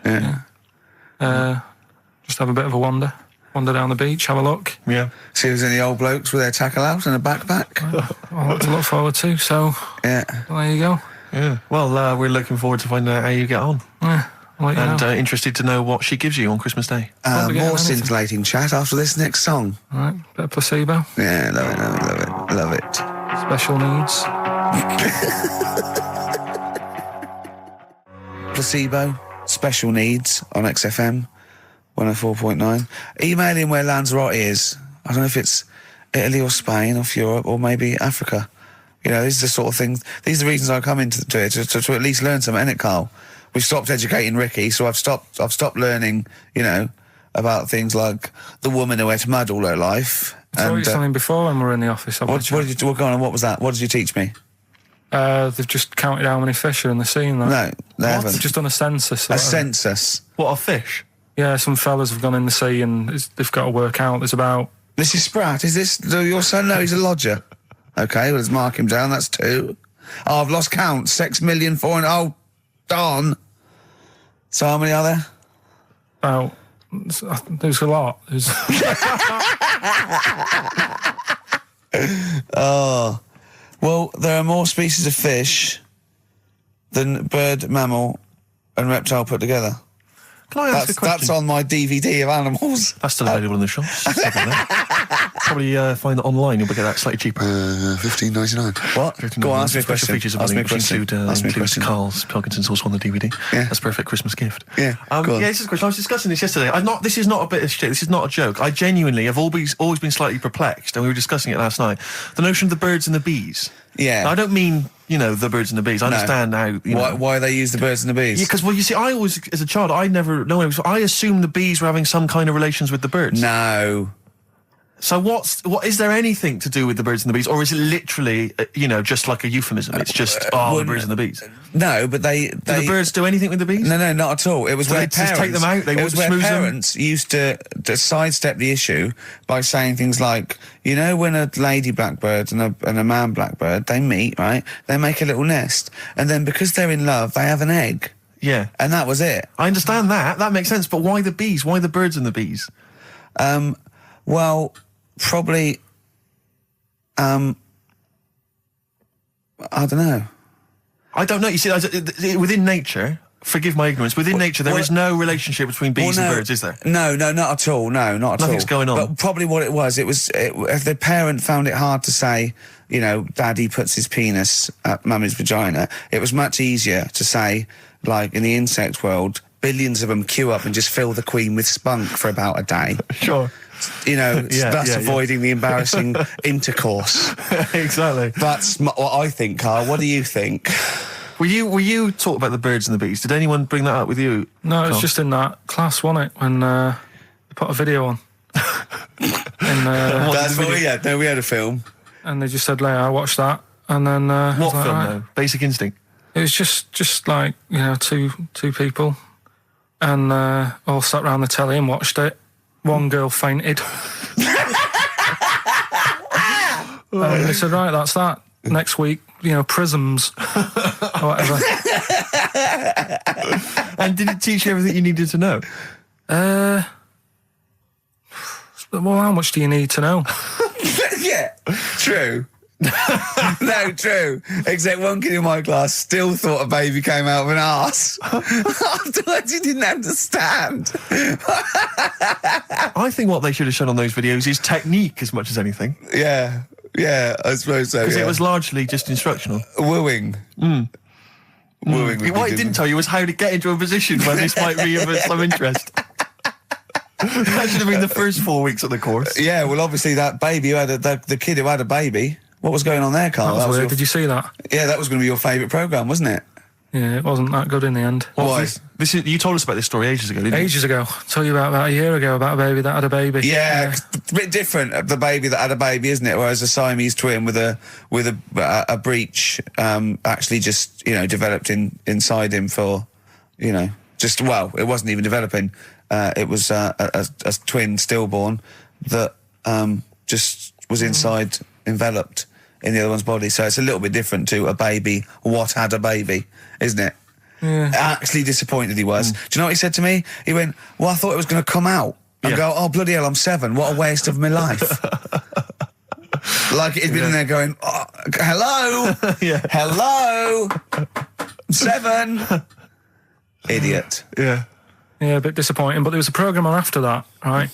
At 10 o'clock on Discovery now. I haven't got Discovery. Oh, right. It was about... Good? Oh, I didn't see it. This is it. right, I was yeah. going to say to people, if they've got a copy of it on tape, if they can send it in. What was it? About a baby with 4 legs.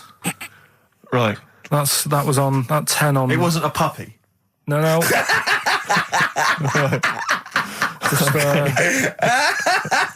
What's it doing up there? Yeah. It's my baby. Oh, is it, Mum? All right then, Yeah. fine. Yeah.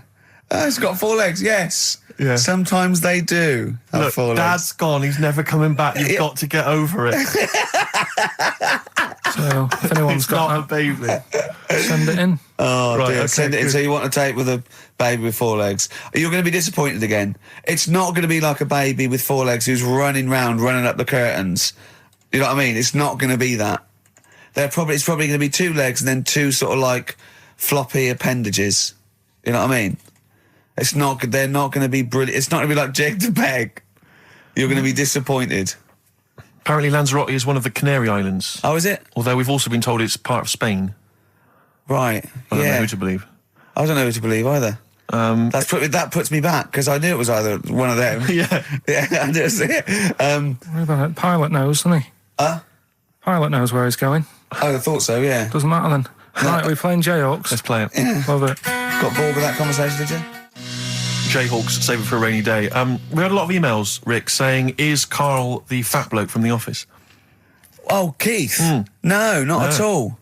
Well, No. Carl that has answered. no discerning talent whatsoever. Carl presses the buttons. Yeah, that guy's a funny sort of comedian. Yeah. Oh, incidentally, we've also had an email that says, sack Karl. Your thoughts? It's not worth it. What difference does it make? Do you know what I mean? So Alive, Ryan Adams on XFM. We're here by ourselves. Where's Carl, Steve? Well, if we can get through this link, Rick, there's no need for him whatsoever, because I'm manning the desk, you're over there providing the shtick and the comedy, the laughs, the entertainment. Carl is making us a cup of tea, but he was too late for that even. He's providing very little for the show. I think he's threatened to bring Rockbusters back for one last time. Looking forward to that enormously. Yeah. Now, I like Ryan Adams, but I prefer his sort of like melancholy, sort of modern alt country sort of vibe than that one. Yeah. Which brings me nicely to this. Okay. I got sent a CD in the week. Yeah. Right. Just play this. You want me to play it? Yeah. Isn't that great? It's brilliant. I love that. It makes it sound like a real song. Yeah. And he just phoned to ask permission. Of course, I said yes, but on his website. I don't know what he's doing. His name's Ben O'Sullivan, and I think it's part of a live gig by the sound of it. He's just stuck that on a CD up for me. That's great, isn't it? Yeah. He's got a great voice as well. It's brilliant. Just a little bit more. I think we should explain for people who probably don't know why we're playing this. It's actually a David Brent song from The Officer, and he's covered it. That's but he's part covered of, it. part of brilliantly. Series 1, of course, and both Series 1 and Series 2 are still available on DVD. Perfect.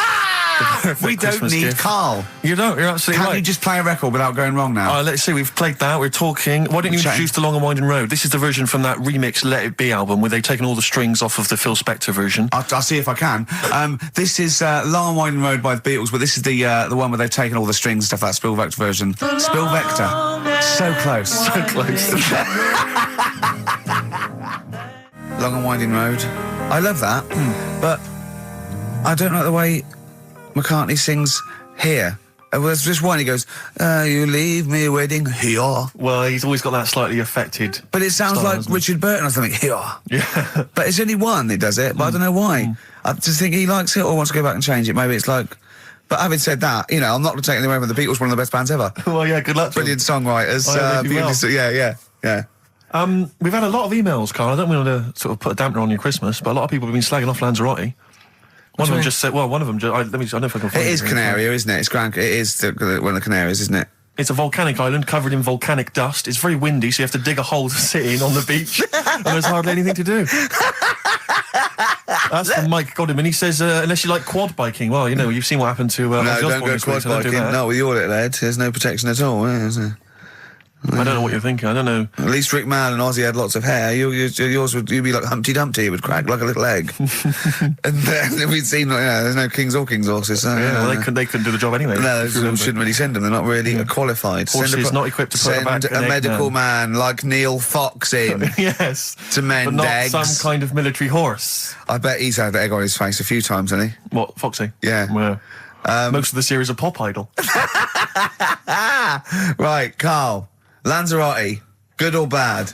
Well, you got to give it a go, haven't you? Yeah, well done. Give everywhere a go. Exactly. That's what I was saying. Don't just take the word for it. I mean, if it had said Nananova, Lanzarote shit, he'd have believed it. Sure. If he'd have overheard it in a pub, Yeah. Lanzarote a crap, he'd have believed it. He'd have seen it on a website that was mainly concerned with monkeys and witches, he'd have believed it. Yeah. As it is. Everybody raves about New York, and when I went there, I thought it was rubbish. Well, you're an idiot then, because that is possibly the greatest city in the world, along with London. Subjective, though. That's why they have holiday programmes and that, innit? So you see it and you decide for yourself and that. Yeah, but you saw Venice on a holiday programme, as you put it. You went there and you went, it was rubbish, full of black bin liners. Well, it is. Right. Didn't they show them? It stunk. Didn't Judith Chalmers say that? It stinks here and there's loads of rubbish everywhere. No, she didn't. Did she mention that? Oh, that's what I mean. So it depends what you want from holiday, doesn't it? Well, yeah. But So... you're an idiot if you don't like New York, so next. Anyway, come on, break up, guys. Kiss and make up. Yeah. Carl, we've had an email. Some old Rockbusters. Someone's emailed in. They wonder if you can get some of your old Rockbusters clues, your old genuine Rockbusters clues. I know Rockbusters has come back. Well, of course he can. It's the way his brain works. Well, indeed. But I think you'll... maybe you can also enjoy the challenge, Rick. Yeah. And you at home. I remember them as well, because I remember how angry they made me. Here's some old Rockbusters. That army's got some nice trenches. DW. That army's got some nice trenches. DW. No? Dandy Warhols. That one works. It's not bad, is it? That's why I didn't get that one, because it worked. Yeah. Yeah. Okay. She's only got one sticker left. It was actually he's only got one sticker left. Oh, okay. He's only got one sticker left. The band His Last Sticker. Exactly. With Justine Fishman, yeah, His Last Sticker. Yeah. They were brilliant, weren't they? What happened to His Last Sticker? Are they still going? He'll strap some chocolate to your feet. That's A. A band or artist. A. He'll strap some chocolate to your feet. Go on. Aerosmith. I don't know really what that means, but... And finally, you'll have to... Aero Cobbler. Well, yeah. The well-known Aero Cobbler. And you'll have to stick her in the oven. AB. You'll have to stick her in the oven. See, he thinks blacksmith means, like, just shoes. Like, it's not the smith. It's the smith part. A smith is just a right, isn't it? So it doesn't... I don't know... Aerosmith. What does that mean, Carl? What does that mean? Come on, you'll have to stick her in the oven. AB. Yeah, I know that one. Yeah? Yeah. What is it? But it doesn't work. Apparently it does. You'll have to stick her in the oven. AB. Single or artist? What, Anita Baker? Anita Baker. Why you have to stick her in the oven? I need to bake her. Oh, I need to. But why didn't you say, like, you'll have to get his hair cut and put a nice white chef's hat on? That's Anita Baker. See, that works. That works, Carl. I need to bake her. Doesn't work. It is shite. Okay, well, listen.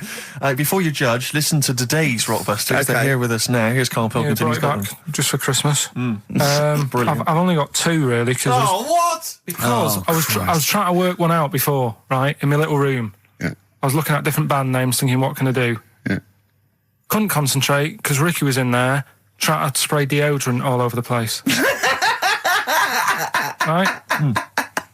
Well, you should have done them yesterday. You should have shut me out. Right. So there's just 2. Brilliant. Well, Okay. I've kind of got an idea for the third one. fine, I'll all right. have a go. Yeah. Right, so anyway, the first one... Should we play a record and come back to this? We'll do it yeah. quickly, we'll do it quickly. No, play a Alright, record. This is then. rubbish. Yeah. Rubbish. Libertines. Useless. Give me the gifts. Let me have a look what prizes you've got. Libertines, Don't Look Back into the Sun on XFM.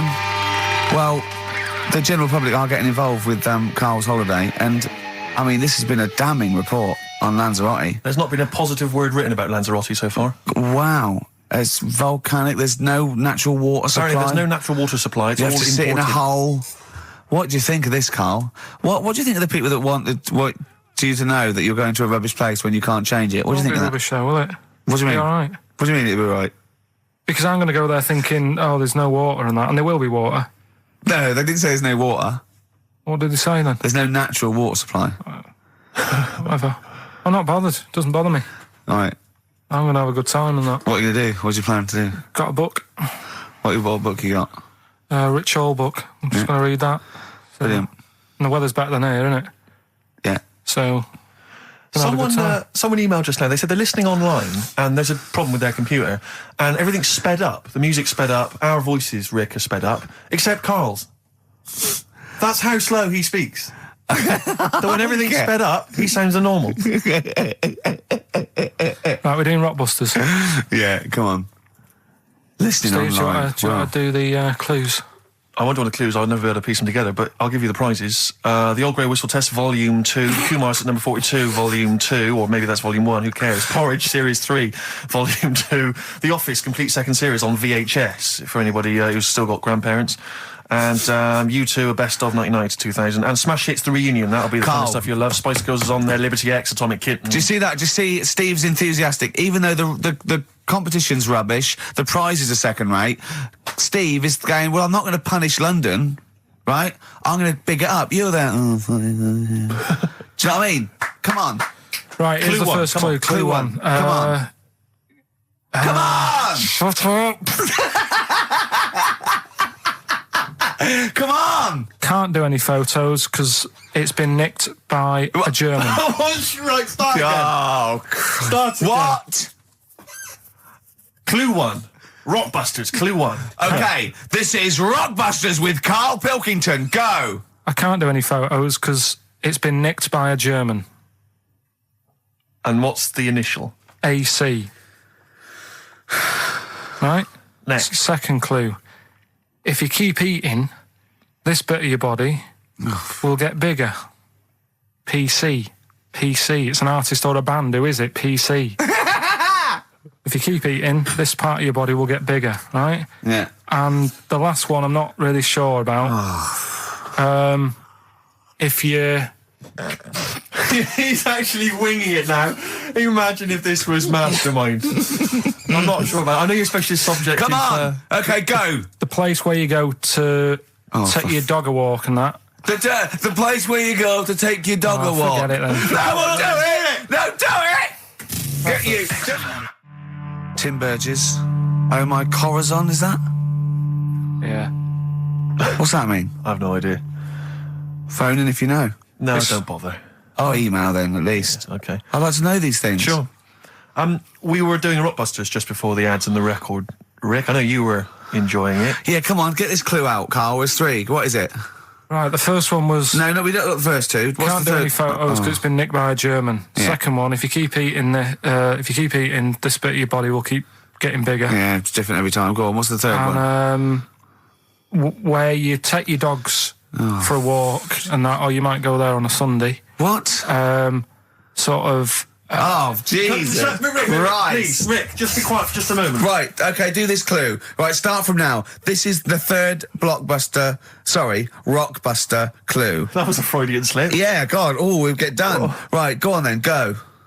Where you take your dog a walk, or you might go there on a Sunday and that. People sort of might taste that area. Right? You are, it's rubbish. AP. Right, well, the other one's AP as well, eh? AP. What? I AP. see. Ricky.Gervais at XFM.co.uk. AP. A quick reminder of them again with the initials. Quick, Oh, go. this is such The rubbish. first one, can't do any photos because it's been nicked by a German. Second one, if you keep What was the eating... initial? AC. If you Don't keep, get annoyed, that's what the game's about, the initials. Yeah. if you keep eating, this bit of your body will get bigger. That's PC, Right. right? And where you take your dog maybe on a Sunday and you go for a walk there and that, have a taste of it. That's different. AP, just email in and you win some stuff. Ricky.gervais@xfm.co.uk. What rubbish. I wonder why we stopped this game. Well, I think it's probably exhausted him. He needs to go to some kind of volcanic dust island for a holiday. With no water, Yeah, exactly. just to dry out and get some new ideas. Oh, I'd love to see you sitting there on these black ash sands, just sitting there going, I'm thirsty, Suzanne. There's no natural water. I've finished my Richard Old book. I can't focus. I'm going blind. I need some water. Oh, brilliant. Oh, bless him. Anyway, happy Christmas. We said we weren't getting out, didn't we? Right, go on then. It was the premiere. Did you see the coverage? It was a premiere of Lord of the Rings Part 3. I can't be bothered. I mean, man alive, I'm sick of Lord I of the watched Rings. the first one and I was actually I've never been into all that sort of stuff. Never liked it. Gollum and Dungeons and Dragons and gatekeepers and weird magic and Harry Potter I want to punch his face in. I know what you mean. But I mean, it's sort of like, Well, Lord of the Rings, when I was at school, if you were into that sort of thing, you were a nerdlinger. They would beat you up, they'd shout Exactly. heckle abuse, all that sort of thing. You know, I wasn't a fan. I actually don't know anyone who admitted they were into that I know. nonsense. It was shameful. It was embarrassing. Now, the whole world's gone crazy for it. Even the tough guys, the hard nuts, the streetwise kids, they're loving it. Can't wait for the third one. I see people raving about it. It's Jonathan Ross, all these people going, it's the best thing I've ever seen. It's 3 hours and 10 minutes of trolls and goblins and magic spells and large feet and magic rings. I'm loving all that crap. What's wrong with you people? I will smite you with my sword. It's just interminable. The orcs and the Norks. I saw some people playing this game. They had a big manual and a dice, and they're in a pub, and they're all fat with beards, right? And he threw a dice, and he looked down, and he said something like, outside them, the 3 miles to Mumra. And they went, oh, well done. I know. I want to go and say, what is this game? Yeah. What? It's absolutely extraordinary. Well, they showed some coverage of the Lord of the Rings premiere on TV, and there were people dressed up as some of the characters. Yeah. There was a girl chatting saying, well, I just think Gollum's hilarious. What? People talking about telling me Gollum's hilarious in this new film. How is he funny, my precious? Oh, my precious. What's funny about this? I'm losing it. I'm genuinely... Is he like Yoda? I don't know what the joke is. I'm missing it all. And when the walking trees started talking... Oh, man, I love it. Gollum's the little one that looks a bit like Gandhi. Yeah, exactly. The computer-animated Gandhi. Yeah. Yeah. Is that all right? Yeah. I think that's how he's described in the book. But this is the other thing. I say, then they go, Tolkien, J.R.R. Tolkien, he's a genius. You know, he created his own language. Whoopee! Karl comes up with a new word every week that he's made up. He's not a genius. Yeah, well, the bloke, a look of frighteningness came across his face. Frighteningness. Yeah, Karl's new word. Although, you know, Shakespeare introduced 1,200 words to the English language, apparently. Well, he was a genius. He's estimated. And I only know one of them. Yeah, what was Brilliant. it? Brilliant. Yeah. How did he come up with that? I don't know. I reckon maybe he was reading Macbeth and went, I'll tell you this is brilliant. Yeah, and his wife said, what? This is brilliant. I'll tell you this is absolutely brilliant. I don't know what you mean. Sort of. Will. Sort of better than good. Read it, see what you think. Well, it's good, yeah, but I mean... Read it again. It's getting better each time. Is it brilliant? It is brilliant. Yeah, see? Yeah. I don't know how when the audience were there on that first night. Brilliant. I know, it wasn't brilliant. It was excellent, he came up with. Oh, fair enough, it's the same sort of thing.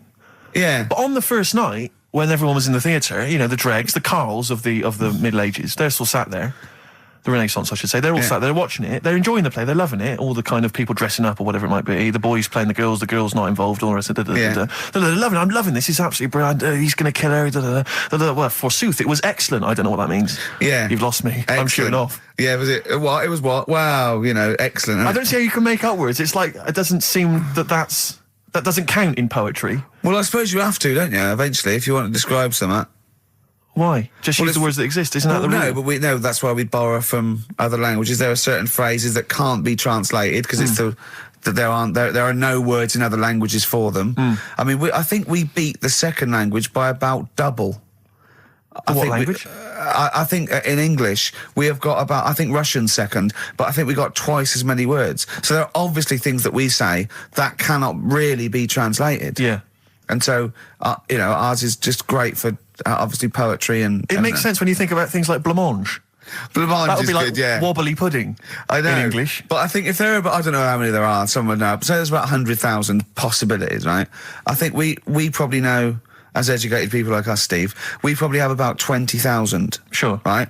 I really don't think we need that other 80,000. No. I'm not walking around going, I don't know what they're talking about. Exactly. I'm really, what did he say? What is that? I mean, that happens possibly once or twice a year when I go, what, sorry, what does that mean? Yeah, yeah. Do you know what I mean?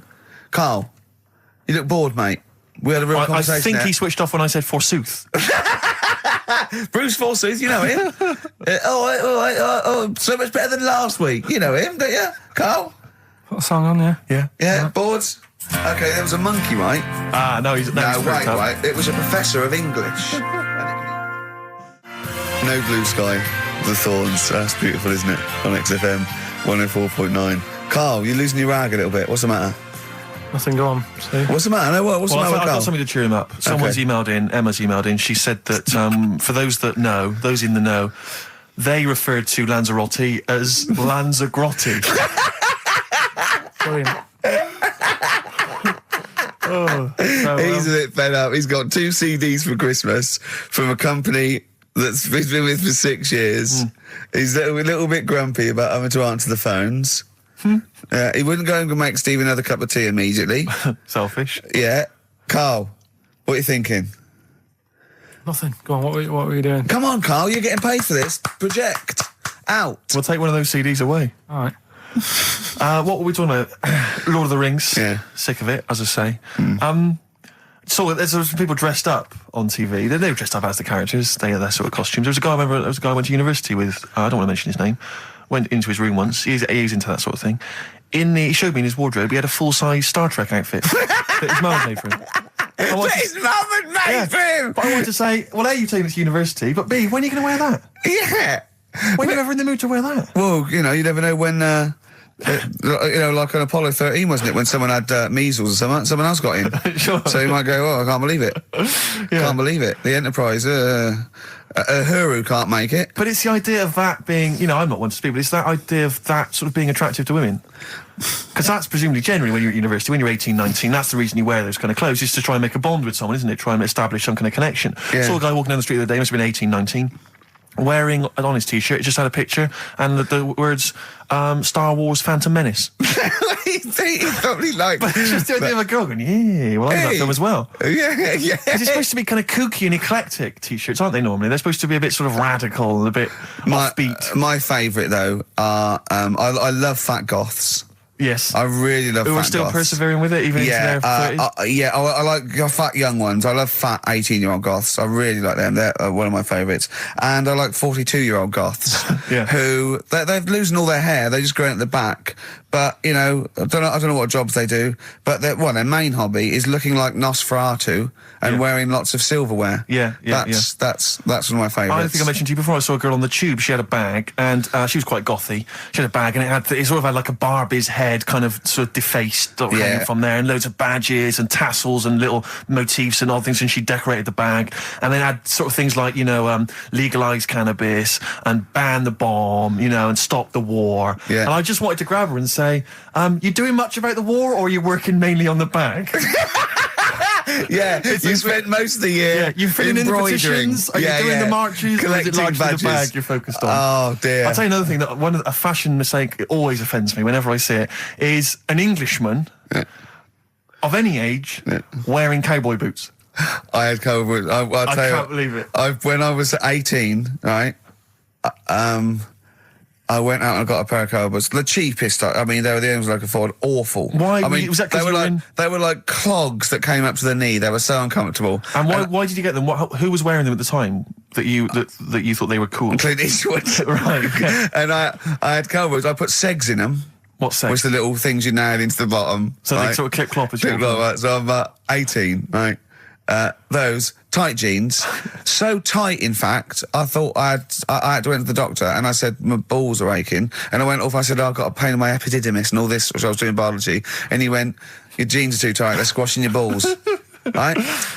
So I had cowboy boots, right, and pale ones, not even sort of like finished properly, sort of like just the raw sort of leather, cheap wooden bits at the bottom, segs, really tight Levi's, and a red sweatshirt with bullshit on it. That was a present. Just embroidered on. I looked pretty hot, baby. Oh yeah, yeah. And I remember once as well. This was really embarrassing. I had leather jacket, and How old were you? oh, this is embarrassing. 26, I think. And I just had a nice leather jacket, right? But I was bored one day, and so it's about 1986, 87. Yeah. 87 must have been. And I just painted on the lapel a little acid. And that didn't last. And were you going to acid house raves at the time? No, of course not. No. But I remember that one didn't last long. That was in the bottom of the wardrobe immediately. Yeah. I knew at the time. I just thought, what Yeah. is that? Yeah. But I forgive anyone sort of anything up to about the age of 25, right? I don't know. But I mean, it's getting close there, yeah. But certainly up to the age of 20. But it's the 40-year-olds. It is the 40-year-olds that just still have a little go. Goths are the best. Goths are the best. Or the cowboy stuff, because there's never been a culture of cowboys in this country. I know, so you see the 40-year-old guy with the kind of cowboy jacket with the tassels. Yeah. You know, or the bootlegs tie. Add that, yeah. Went to that, yeah. Because you've been through most phases. This is what's interesting to me about you, is now you're quite self-aware. But the most committed one was probably the New Romantic when I first went to university. So, 18, red bullshit T-shirt and tight jeans. Within a couple of months, David Sylvian, just full makeup and that. Can I ask, because I having never really subscribed to one of those fashions, one of those styles, with something like New Romantic, which you've got to be quite committed, do you ease into that slowly, start wearing a bit of nail polish, maybe an earring, and then you work your way in, or you went whole hog? No, I remember the first time I did it, was the sort of like the first disco in my first year. Just borrowed someone's makeup, put it on, stopped at the chin, hadn't quite got the sort of looked like a mannequin, right? And then I sort of got better at it, I suppose. Right. Wanted to look like David Sylvian. That was the idea, and then it sort of. And so you had to literally go out and sort of start again with your wardrobe, presumably. The cowboy boots went out, the tight jeans. You had to literally go to a shop and buy an outfit, a New Romantic outfit. No, it was okay because in those days it was a suit. So there was New Romantic, you wore the suit. I didn't wear all the sort of like pirate gear and pixie boots. I sort of wore the suit and luckily before I went away I'd bought a suit from my mum's catalogue, which was one of those woolen ones that went bobbly. So not quite David Sylvian, but at least I was having a go. Yeah. Well, respect. Have you ever subscribed to any of those fashions, Karl? Nah, just going for the gay look now. He wears Ben Sherman's and he shaves his head. I remember wanting some Dr. Martens. Yeah. And my mum worked at a college in a canteen, and she knew I wanted some, but she got some. There was an old woman who worked in the canteen who said she had some, and it turned out to be like little granny boots. And I ended up having them for a bit. With a little zip up the front. Yeah. Nice. Oh, brilliant! Did you wear them? For a bit. Yeah. Well, you might as well. Want not. Waste not, want not. Play a record. Have some ads. All right. White Stripes. The hardest button to button. Steve, I've got to find out the answer. It's been driving me mad. How many words are there in the English language? Does anyone know? Define your terms. By English language, you mean English words. Yeah, I don't mean how many words are there in a dictionary with all slang, different how many English words are there that you say were English words? You know, not. But there are so many of them. Which but not phrases, not slang necessarily. Not. But what about English words which are derived from French, Celtic, all the rest of it? Well, cliches, okay, but they have other languages in them. But how many different English characters are there? Right. Because there was words, some not news. characters. There was some news a few weeks ago about a fella who could, if you said a word to him, right, he'd say, "Yeah, that's on page 36 of the dictionary," right? And they said he remembered 80,000 words, right? So that's in a little dictionary. They said it's 80,000 words. Mm-hmm. Right, so does that clear that up? Well, I thought there was about 100,000, right, English words in use, not counting all the other little bits and pieces, phrases, slang. Like, I think I is in there now. Ali G, popular Now, I don't know whether I should count that or not. Well, if you're one of our listeners, perhaps if you know somebody who finished school, you could maybe pop next door, get them, ask them, and then email in the answer, ricky.gervais@xfm.co.uk if you've got an answer for that. Talking of email correspondence, Rockbusters. Oh, Rick is okay. underway. People Have we are got monkey news? Absolutely loving that. Let's see if we can cram it in. Have we got a film? Yeah. We should do that then. Well, Let's hang on, finish do one thing and move Rockbusters. on. Jesus, calm down. All right, Rockbusters. Let's get this third one out of the way because it's tricky. So when you say tricky, It's tricky to say. the initials were AP. It was when you take your dog out on that, or maybe on a Sunday, you know, Come on, let him it's finish. tasty. Rick, let him finish. you take your dog there. You might go there on a Sunday. Have a taste of it when you're there. Right, that was AP. The answer. Alex Parks. Right.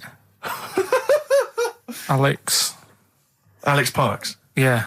It kind of doesn't work, that one. But That one doesn't work. I know. I know. It's you know that one doesn't work. Yeah. Okay, good. Okay, well that's Well, fine. that's, then that's fine. what I was trying to work out when you were messing around. That's why it isn't that good. Okay, come on. The other ones. The first one was the German These are gonna be fella. brilliant. Can't do any photos because it's been nicked. What's German that? fella can't do any photos because it's been nicked. That was The initials were? AC. I've got it. I took, Right, it's Aztec camera. Yeah, But what's that got to do with the German fella nicking it?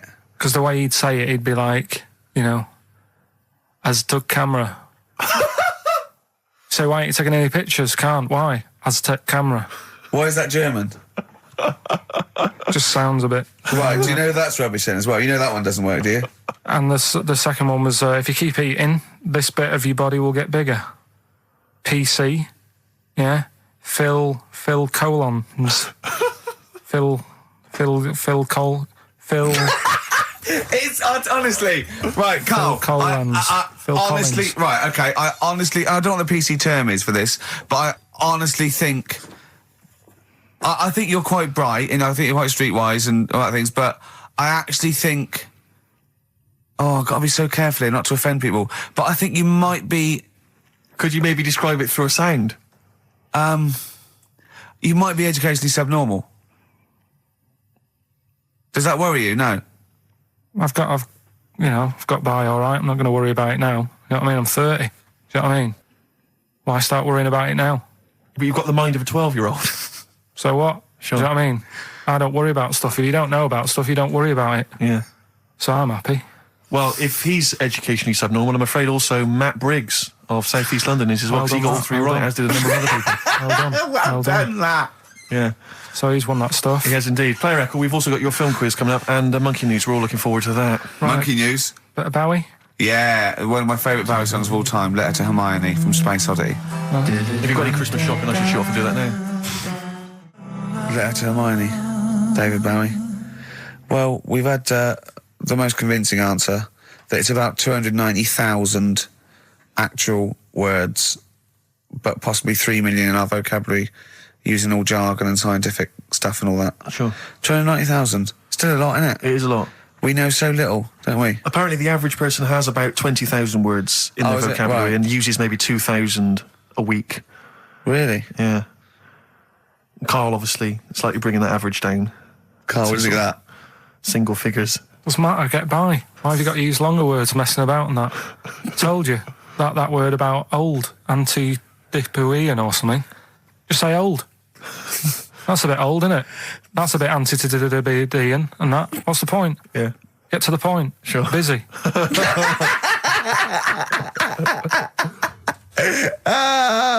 Right, okay. Are you in a film this week, Carl? We're doing that now. Yeah, go on. Get it over with. Hang on a minute then. Get it over with. Let's get this show over with. We can go home. You can go off to Lanzarote and sit on some ash. Some charcoal. He's not happy about that. That's annoyed him. The listeners have all ganged up on him. Yeah. XFM giving him 2 CDs. We've had more calls for his resignation this week than ever before. What do you think of that, Carl? What do you mean? There's another reason. Do you know what I mean, though? Because he's grumpy. He's not just giving it. He goes, well, I can't help it, can I? I don't want it. You're being paid well to do a job. People have tuned in to be entertained, to have good songs. Me and Steve are working I'm pressing here. the buttons. I'm paid to press the buttons. That's what I'm doing. Has every CD started on time? Then why would they give you Monday off if you just paid to press the buttons? Don't get every other Monday off, do I? So have you stopped doing that now, have you? Well, yeah. Why? Because there's work to do in that. I'm not moaning about it. Let's get on with it. Right, Scrooge, right, is the film that I'm in. Thought I'd do a Christmassy one. Okay. Right? Yeah. Get people in the Christmas mood and that. Yeah, you have got people in the Christmas mood. You're like Santa visiting them. So... It's you in the film Scrooge? Yeah. Which version of Scrooge? The old one. Is it if it's just you moaning with bells, I'll be annoyed. Right, go That on is then. essentially Scrooge. yeah. Right, Scrooge, listen to this, and then there's some question at the end. All right. And you can win some stuff and that. Yeah. All right. Yeah.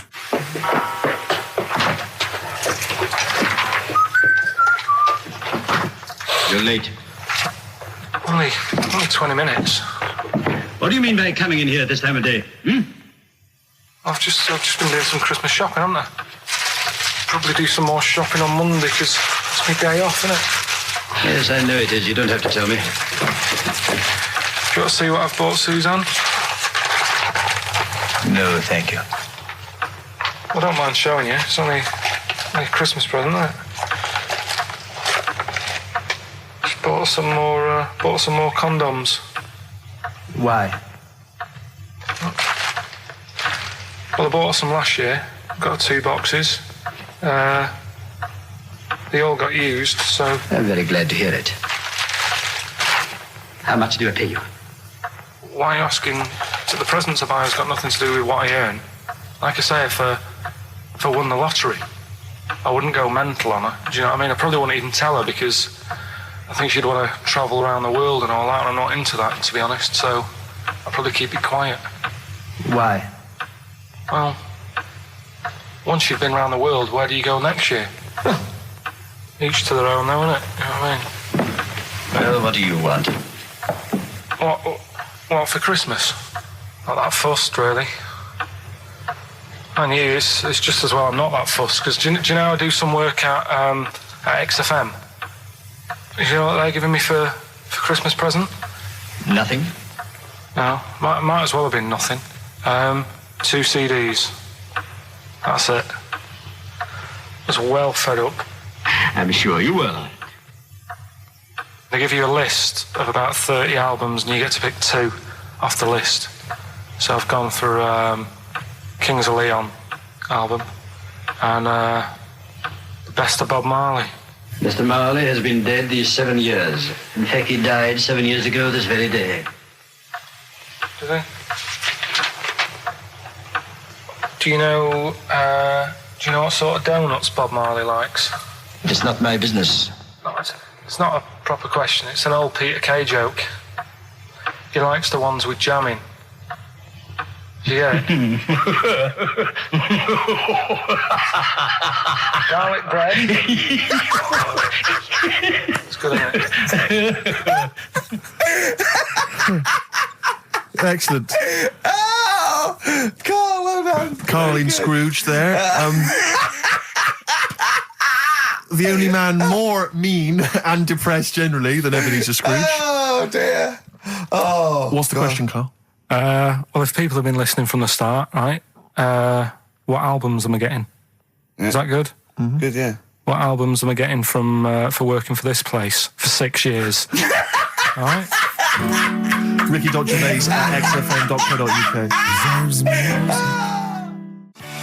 Michael Franti and Spearhead, Everyone Deserves Music on XFM 104.9, giving away some prizes for That's the film. what the bosses say. Everyone deserves music at XFM. Absolutely. Choose 2 CDs. Yeah. Whatever you want. Well, the 2 that Karl's chosen are, of course, Kings of Leon's album and The Best of Bob Marley. And Paul from Basildon in Essex, we're going to give you The 25th Hour on DVD, Dr. That's a Terrible's good Face film. Are Horrible, Lord of the Rings, The Fast Show Farewell Tour, and the complete second series of The Office. That's still available in the shops. Was that on DVD? That's on DVD. That's good, yeah. Plus, I think there's probably a best air guitar album in the world ever as well, which we can throw in. I know that'd be a big treat. No DVD of Animals selling out fast. I couldn't get one myself. So what about some adverts? XFM. Snow Patrol and Run on XFM. Wow, nearly your last show, Karl, for about 3 weeks. Yeah. Karl's off to Lanzarote. Next week we're doing it with Ian Canfield next Saturday. Then we're off because it's day after Boxing Day, isn't it? Or 20, yeah. And then we're back on the 3rd, I think, aren't we, all together? Yeah. Yeah? Yeah. Yeah, what have you got? I think we should have done something like some roundups, like Cheeky Freak of the Week. We could have done Cheeky Freak of the Year. What's your Freak of the Year, Karl, if I put it to you? What, out of all the ones that I found out about? Yeah, all the ones that have ever been, yeah. Well, no, you have the Elephant Man in there that you found out about at the end of the 19th century. Go on. Watched The Elephant Man again last week. Good. Yeah, loved it. Probably that one, the kid who was like 7, but aged to about 38. That was pretty weird. That amazed me. That sort of blew my mind. No, it was worse than that. She was about 90 or so, wasn't she? She is now. But back then... a couple of months ago she was 38, Yeah. but because of the aging... She's sort of aged fast and that. Yeah. It's really... This is the one that you think should be allowed to get fags and beer and an off-licence because she's got the body of a 90-year-old. Well, yeah, it's only fair, isn't it? Let her have a decent life. Even though she's 6. If she wants a packet of fags... The doctor said, you're older than that. Even though you're 6, you are sort of 72. If she wants a packet of fags, let her have them. She was 72 September, wasn't she? Yeah. So, yeah. but it was that's probably Do you the actually weirdest think that would be a good idea to give a 6-year-old with an aging disease a packet of fags? If that's what they want. If that's what they want. And a pint of Tennants. All the stress and that she goes through. It was saying something about how she has to have a passport picture done every 3 months or something. Do you know what I mean? Wow. That's what she's dealing with. So that was probably the weirdest. Can we just say that Karl doesn't take the mickey out of these freaks? No. These people. I just, it's things that fascinate me at the end of the day. Yeah. Things like that are weird. And things that, there's certain things that people get excited about that I think, well, what are you getting excited for? Like what? News. Do you know I normally do the headlines and that? Yeah. Have we got any headlines? Not really, because there isn't that much going on. That's just what annoyed me, though. There was something about a woman who's going up Everest on a bike. Do you know what I mean? And they were like, oh, brilliant. But I don't think that's that good. When someone's done it walking... Where would the woman who complained about you come in the years chart? That's What do you mean? Yeah, that's the woman with the enormous head. Lest we forget. She took offence to some of the comments you made on the show, and rightly so. I can understand. I was out of order, and, so I'm sorry about that. Yeah, well, I'll just explain again that Karl, it's the Freak of the Week is sort of like more of a punchy catchphrase than a derogatory term, and Karl's fascination and childlike. I think we'd have to include Karl in the roundup. Yeah. It'd certainly be in the top 10. I think the fact that she didn't sort of pursue any official complaints means that, she's a bigger person than you, Karl. Yeah, really, because, Certainly, Well, so... headways. She is. Karl, you're going to do some news stories, I think.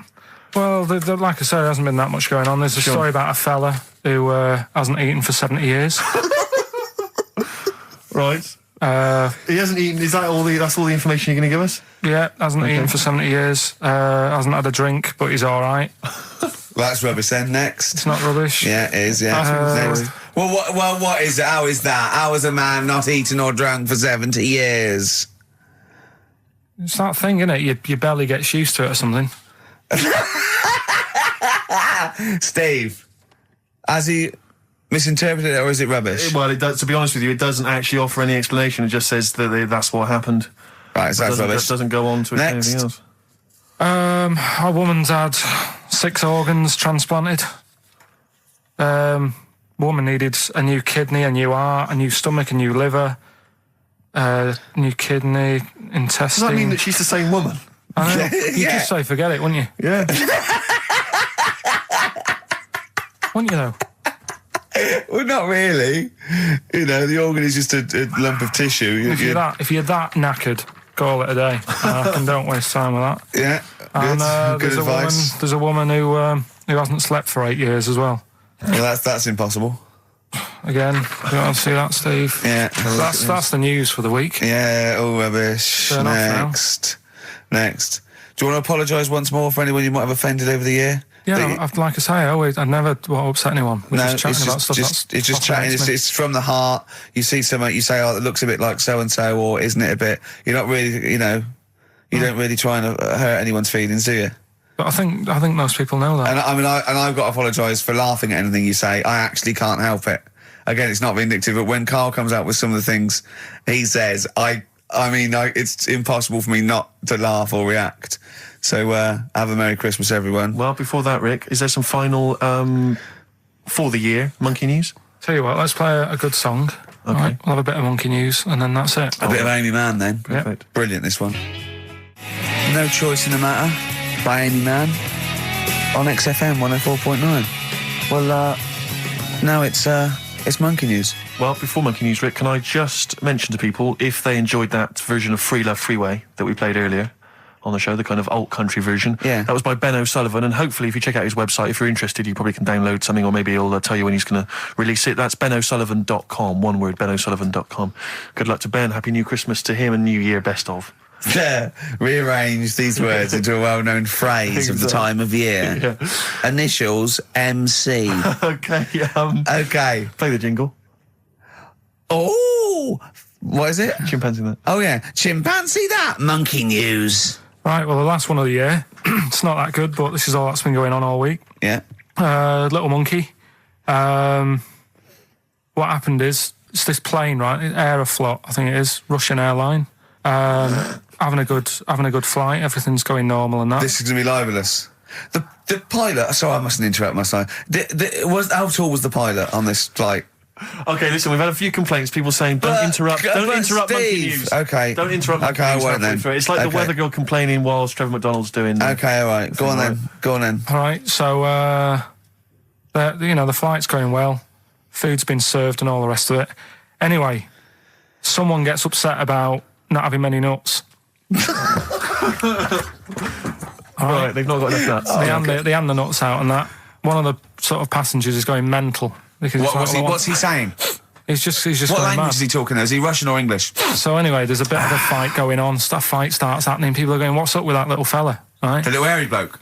So they sort of drag him. What's wrong with Bob Hoskins? And why is he screaming? Why isn't he talking in his usual Cockney accent? Why is Bob Hoskins screaming and grabbing at nuts?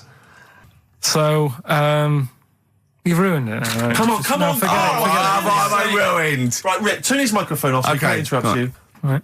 So anyway, so there's a fight going on. Nuts are going everywhere, right? So anyway, so they manage to tie him down. They get him on the floor, tie his legs up and that, right? His little legs. Get him to the... Come See you later. Have a good Christmas. No! Karl, how dare you? Finish the story. All that happened is they got back. It turned out that he shouldn't have been on the plane anyway. Why? His passport wasn't valid. Right. And you can't cause problems on planes and that. So he got put in a cell for a bit. Turned out it was a little monkey. Right. Quick question, how did he complain about the shortage of nuts? Yeah. He just was going mental. Right, he didn't actually call over a stewardess, he just... Well, how wanted did to- he get on the plane in the first place? What ticket did he have? Have a good Christmas and that. But you yeah? know it's rubbish. You See you must know later. that's rubbish. All You the must best. know that's rubbish. All the best. You must know that's rubbish. Where is he going? That was the record before us, and here we are, pre-recorded, because we did this a few weeks ago, because we're not here at the moment, are we? We're away in that. I'm Ricky Gervais, with me Stephen Merchant. Hello there. And Karl Pilkington. With, He's not actually with us, No. he'll be in some of the best of clips that will be coming up shortly. yeah, this is just us, isn't it? This Doing is just us. We did this, when did we do this, Rick? A couple of weeks back. Hold on, what is it? What It's the day is it? 27th today. Yeah, I enjoyed Christmas, I loved Christmas. I loved Christmas. I had a loved great Christmas. time. What did you get?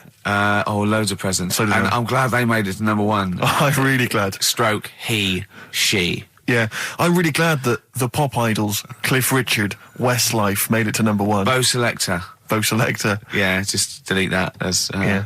Okay, well, we're going to play some of the best of, some of the greatest moments of the last 3 weeks Yeah. ever heard on XFM 104.9. What about this? Do you remember this one? Oh, which one is it? All right, so here's the first bit. What sort? No. The Pope. Yeah. What semi-precious... Sorry, Mrs. Robinson, we're going to have to let you go. Yeah. Go on. You are the weakest link, Karl. Goodbye. Yeah, go on. The Pope. Yeah, the Pope. Yeah, we've got the Pope. Yeah, that's not strictly a question. He wears a... He wears a dustman's hat. He wears gold-blimey trousers. Does he Yeah. live in a council flat? Yeah, he lives in a council flat. He wears but- a semi-precious stone. What's the stone? The Pope wears a semi-precious stone. What is the stone? You mean What is it called? Yeah. What is it called? What, has it got like a kind of papal name? I think it's like, is it a 18-carat one? So we got to try and get the carrot Yeah. of the Pope's big He calls diamond. it Dennis. He calls it Dennis the Stone. Do they want do they want the type of gem it is, like Or is there some diamond, kind of jade, papal name for ruby, it? or do they want it like the Rosetta Stone, or I don't know. I can't play record. Play 2 record. Let's not. Where's your head at? Basement Jacks. Right. Okay. Let's get this. Have right. we knocked this on the head then? Is this not happening? Oh, here he is. Look. Here he is. Come in. He's... How have you? Oh, I don't believe that. Oh, that's pathetic. I do not believe that. That's absolutely pathetic. Now, they won't believe this, will they? No. Right, No. if I say that Jonathan Ross just got his massive member out, and he is a big lad, come and sit down. I've got your tickets, Mr. Gervais. Thank you. What's going on here then? I mean, why are you dropping off tickets? Well, because, in the spirit of the Comedy Awards, we like to have the rising young stars of the British Comedy That's Awards. right, and that's me. Well, we couldn't find any this year, so we've asked Ricky whether he would sit in the rising young star seat, and I wanted to deliver the tickets personally, so there's no excuses if he doesn't turn up later. Yeah. I always suspected that you were sort of pretty well endowed. Yeah. And now we've seen. It's on webcam. That was just one of my cocks. That's the one you're wearing today. Don't say that. No, we were. This is meant to be the happening young station. What's going on? No, you can't say stuff like that. You can't. Just careful what you say. Look after Judy and Clary. Ah, Take what- you to can the I- wilderness and he comes back in the person line. 10 years And in the that can wilderness. happen to you. That's Jesus you're thinking of, isn't it? Just because you're on everything at the moment. I walked in here and I came in there and I thought this is the young happening place, and what do I see in here? 3 old men sitting. What are you talking about? I'm only 28, 27. You're wrecked. You all look wrecked. You're Well, that's because we're always partying. I was looking for some youngsters. Where's the youngsters? I wanted to see some tight leather pants. I wanted to see some foxy chicks hanging on you every word. What is it? It's a bunch of old blokes and a bloke up there washing up in a sink.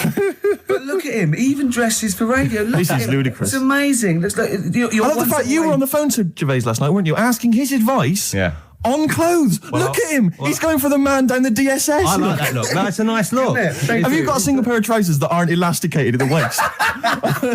They're maternity jeans. I know they've got a whole frank panel that puts this The forward. thing is, what I do at the end of the week, I can pop these in the pan and I can make a nice soup with all the food that's encrusted in As them. his years as a homeless come to the fore there. Look at you, But one why- step away from Lawrence Llewellyn Bowen. I'd like to be that bit closer. But why are you dropping off tickets? Are you a little bit... Because I thought you were married and stuff. Why do you suddenly got this obsession with Gervais? Because I'm a bit rough, ain't I? yeah, it's like when you see Dale Winton out with those rough boys. I'd like to get one of my own. When a top celebrity in a lovely looking suit walks down the corridor with his penis out, Yes. Yeah. I know that I'm still an You attractive know man. you've arrived. I was inaugurated in the same way. For me, it was Des O'Connor. It's like it's the passing on of the baton, if I may use that euphemism. and you've been battened. But it's fantastic. Well, it is a pleasure. I don't think I'm complacent just because I'm mixed with you. I still wake up and think, I don't believe it. I'm mates with Jono. Can I just point out one thing? Jono. I was listening to the show last week and I heard you, as always, revealing a little too much about yourself, if you don't mind me saying so. Yeah. Steve tried. Not as much as you. No, but that was just for the benefit of the room. Yeah. And talking about when you used to occasionally urinate in the sink. Yeah. When you were around my house last time and I came in and you looked a bit shifty. No, please reassure me. It was more ownership. That I was like, I went to my territory, and then other people that come in that go, has Gervais been round here? It's like just marking my territory. Because my coffee the next morning had a hazelnut tang to it that I don't remember putting in. Can I just say something? Because I used to mention to you, Gervais, when we first started getting involved in the business. Yeah. I should say, if there was one celebrity I'd like to be friends with, it's Jonathan Ross. Yeah. Lo and behold, Ricky's befriended Jonathan Ross. I'm nowhere to be seen. But Not Ricky invited told me- round. Ricky told me that I could be his friend, providing I never extended the arm of friendship. right. with you. Yeah, if you ever... I thought it was mad. He tries to keep everyone else down he works with, from The Office, all the other shows. He tries to keep them down. He's I didn't even want I'm you to number come one. in. I wanted to meet you on the steps. Yeah. I didn't even want to tell you you were around. But you called. He went, who's that? And he saw your name come up and he went, well, can I meet him? Well, you're all coming tonight, aren't you? This isn't Radio 2, by the way. These links are way too long. This is snappy radio. We have to play out... Yeah. You might The be kids have lost lost, interest. But Put some more- the kids want to hear Coldplay, Catatonia, You know what I like? Faithless. How about some more of that instantly forgettable hip-hop you play each week? One of those obscure Go. hip-hop hooey. That's the worst feature on British radio. You should be ashamed of yourself. Wait a minute, I've heard your As I was quiz on saying to Radio Bruce 2. Forsyth You're the having a other day, I laugh. said the hip-hop's had its day. You saw that one? Put it away. Put it away. I'm Karl. Carl, how you doing? I'm all right. Got a question for you. Quiet man. Got a question. Yeah. The Pope. Yeah. What semi-precious stone does the Pope wear? That is easy. Go on. Topaz. Is that the right answer? I don't know, I might have wrote it down. I'm really sorry, Jonathan. It's not what he publicly admits to, but I have to know because I was hanging out with him at the Groucho one night, and he was saying, "Oh, look at this, look at that toe bench. Go and buy that. Look at that. Vatican City. Look at that. We can make a nice ring out of that," he said. Didn't go anywhere, but thanks for asking. I better go. I've got to go and buy some winkle pickers. Thank you very much. Okay. Enjoy it. Stephen. Carl, I wish I could say it'd been a pleasure, but actually it was quite creepy. See you later. Thanks. So we just had a text here that says, and I don't know what truth there is in this, as ever, but John says there is apparently a nude bike ride today in Hyde Park. Now, I can't believe that's the case, because I don't think it's allowed, is it? You can't ride around with your veg, can you? I don't know. Why would you want to? Well, good point. On a bike. On a bike, I like the fact that that's what disgusts him. I want. Do you know what? If we did appeal for a nudist to call in, I'd want a very specific sort. I want a German nudist, a middle-aged man called Helmut. Okay. If there is any, or the closest one to it. So I want a middle-aged man from Germany. If your name is Helmut, you're in. But I'll accept Hans. Carl would be good, wouldn't it? All right. Yeah. I think I'm wondering if the age might. Maybe we could we broaden it out Okay, just a German nudist bloke. Right. Can he at least be fat? Can I find a fat German fella? If your name's Helmut, we're going to give you a big prize. Yeah. But any fat German fella who likes to get his sausage out. Sure. Okay. It's sauerkraut. Yeah. What's the phone number? 0871 222 1049. It'd be good just to get an email or a text over the contact, wouldn't it? And then I can just call them up in the week. Sure. And 83936 is the text number. I don't know what our audience demographic pans out like, Rick, but I'm suspecting that's probably a fairly small fraction of our listenership. I know, but there must be someone out there. If you nudists. know a fat German who likes to get his tackle out, phones are going. Straight away. Just answer it, Carl. Just answer it. Just potluck. it could be anything. Well, just see what it is. To be fair, it could be a nutter. But just say hello. Just tell your turn. It's not straight away. He'll stay there, won't he? He'll stay there. Well, answer it. Answer it. Leave it. Answer it. Oh, you see this? It's gone. It's gone. There you go. He bottled it. So, just as well. Well, you took too long to answer it. There's a vicar in Australia who's started sort of doing his services and all that in nude. Hot, isn't it, out there? Yeah, Where'd you get the churches aren't. Churches are pretty cold. It was on some website. Of course it was. Yep. Just saying about a vicar and that who's there's a lot of nudists and that who want to get married. Do it, don't mess about with the wedding dress and that. Just snip up. Cheaper, isn't it? Well, I suppose it's so. I suppose if you believe in God, you believe that that's the way to be, innit? Because Adam and Eve and that. Yeah, but then in Adam and Eve, the shame made us dress up, didn't it? Yeah. Eating the apple and things. Yeah, but God didn't want that, did he? No, he wanted to see it all. He was loving it.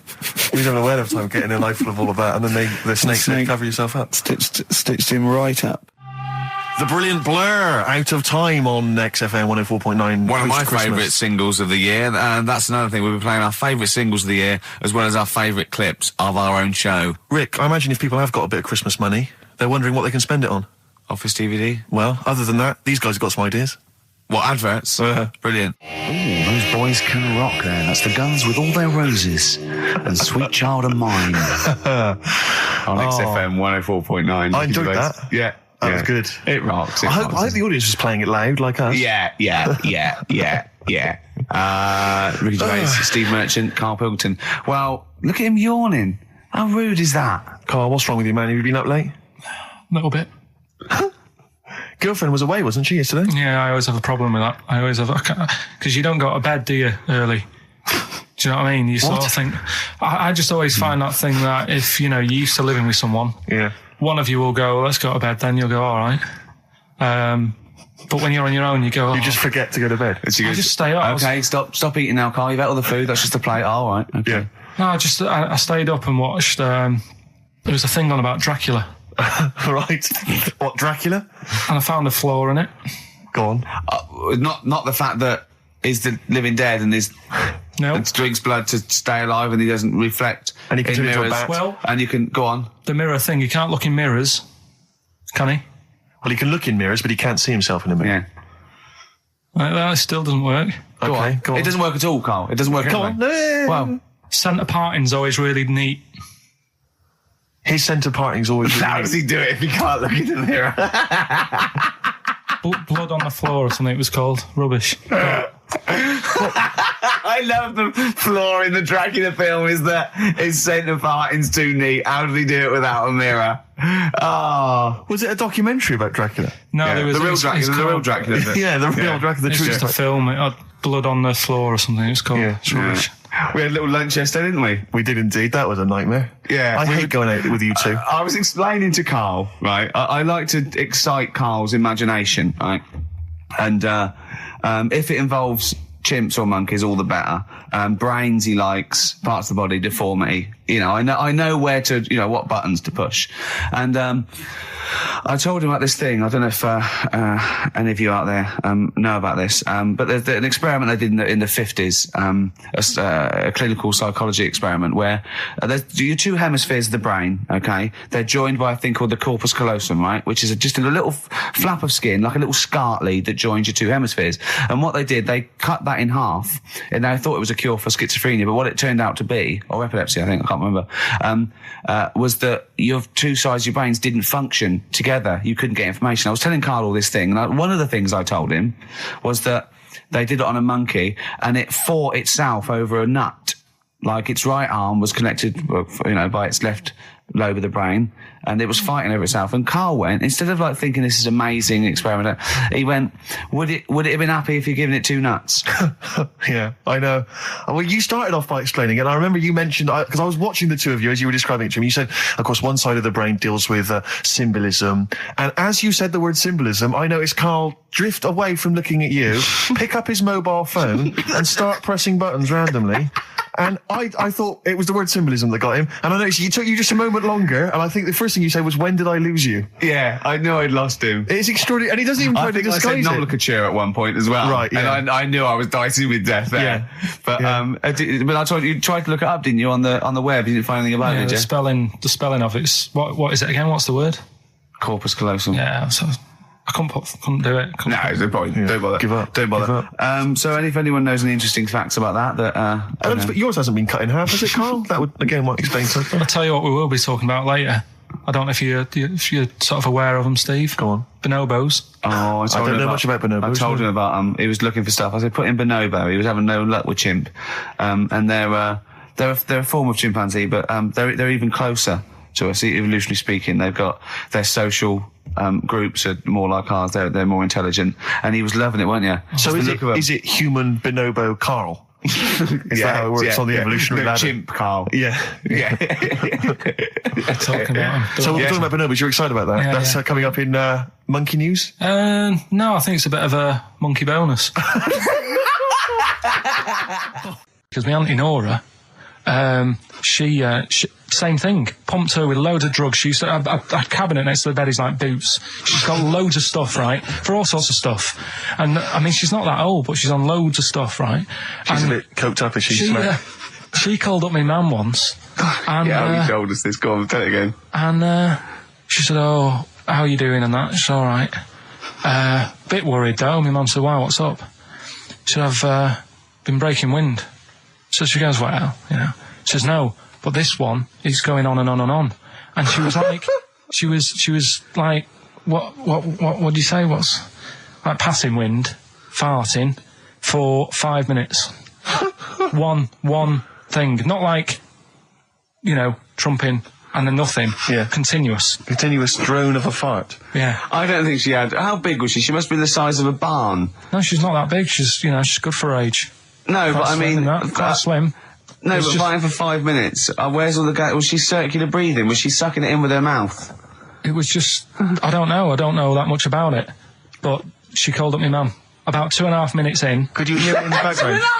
minutes in. 2.5 minutes in, she called my mum up, and it went on for a further 2.5 minutes. Oh. And she just stayed on the phone, did she? Where was- going? well- Can you hear that? Well, Did she hold the phone next to her arse? Listen to that. She was off the I'm ground. trying to work a tune down. She was actually hovering. She was 4 Yeah. foot off the ground Yeah. when they found her. The ambulance Yeah, men. the cat's dead. Don't light a match. Don't light that cigarette. Yeah, it's like that advert. The kids come home from school, switch on the light. Yeah. Then they see Granny hovering. Turn the light on. Be careful if you have an elderly woman at home. Yeah. Drugs make you fart. So that's what I'm saying, you know, just let these people... What are you saying? No, wait a minute, what are you saying? I'm saying let people enjoy the life they've got left. No, you're not. You're saying don't put them in hospital, leave them at home to die. No, I'm not. Give them a Rubik's Cube and let them die. That's what you're saying. Yeah, I'll tell you something now, right? Steve, I'll tell you something. I didn't want to do it because it brings the show down, but she did die. Who, the blue-handed lady? Yeah. How do you know? Because I said to my dad, how's the woman next door? She said, oh, she went last night. They've got an old fella in there now. God.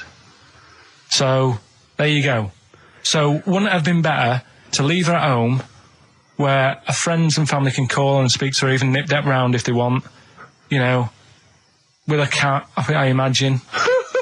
No, it's definitely a cat now. What's that cat's called that you imagine? Probably, I'm seeing like a big ginger one, so I don't know, something like, I don't know, maybe ginger or whatever. Maybe I had a budgie. But that's what I'm saying, just let them enjoy their life, because dying in hospital, I wouldn't like to do it. If I went to the doctors and they said, you haven't got long life left, I'd say, well, I'll stay at home. Yeah.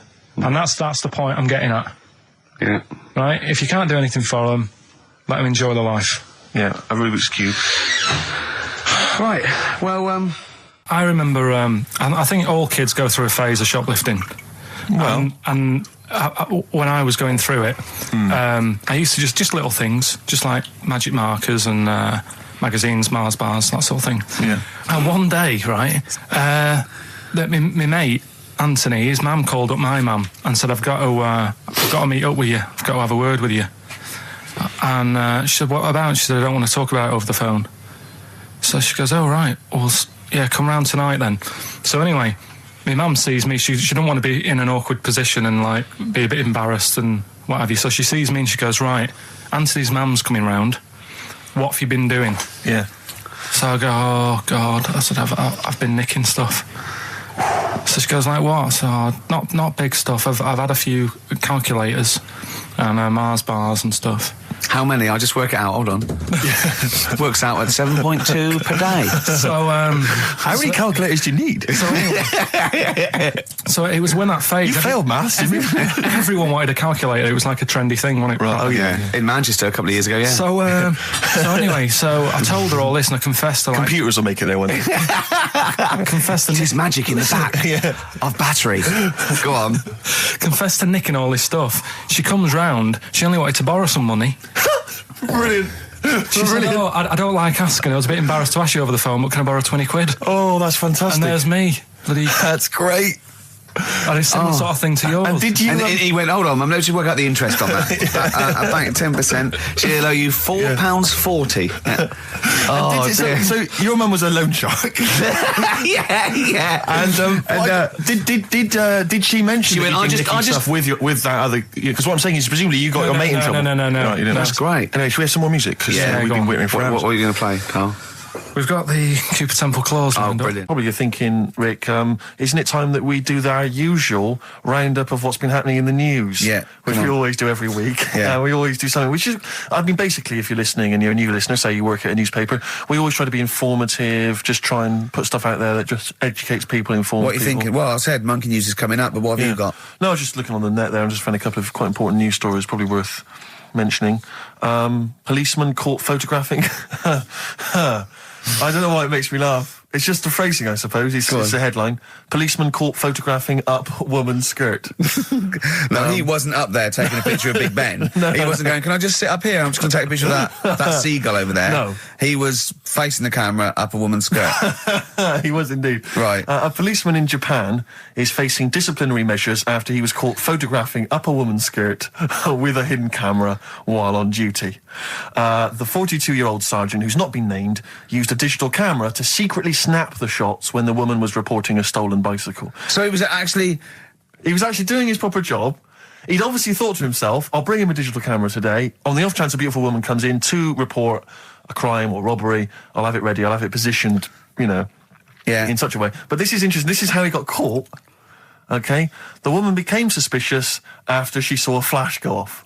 Brilliant. I mean, this Not a secret at all. Sorry, did I just see your shoe? Your shoe just seemed to just bring into life there. It was light. There was light. Yeah, I around your think shoe I've or had someone set fire to some magnesium that was on the end of it. It won't it's happen only, again. But it's only you and I in here, and your shoe was just suddenly lit. Why are you standing like that? Why is your shoe just sort of like between my feet? There's no reason. This is how I always stand. What did the bike look like? Flash? So, are you taking pictures of my family? No. And no, I'm not. And you should be wearing knickers anyway. Well, how do you know that? What? How did you know I'm not? How did I know what? I'm not wearing any. I didn't know you. I don't know what you've got up there.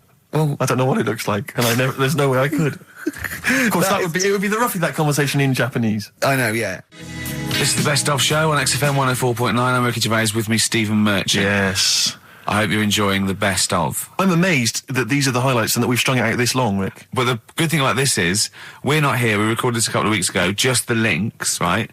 This has taken us about 10 minutes for the whole show. We get paid the same. Why don't we do this every week? That's a great idea. High five. Listen to this clip, it's brilliant. Can I just ask Karl how he got on over Christmas? Because the last time I spoke to him, you hadn't bought a present for your girlfriend. I had to say I was on tenterhooks all Christmas. Well, you changed it. After that show, I felt bad, even though I shouldn't have done, because...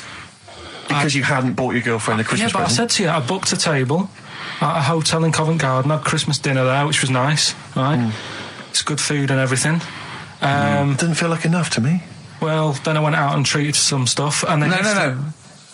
A couple of days before Christmas, he went, I took Suzanne to that hotel we're going to go to for Christmas dinner.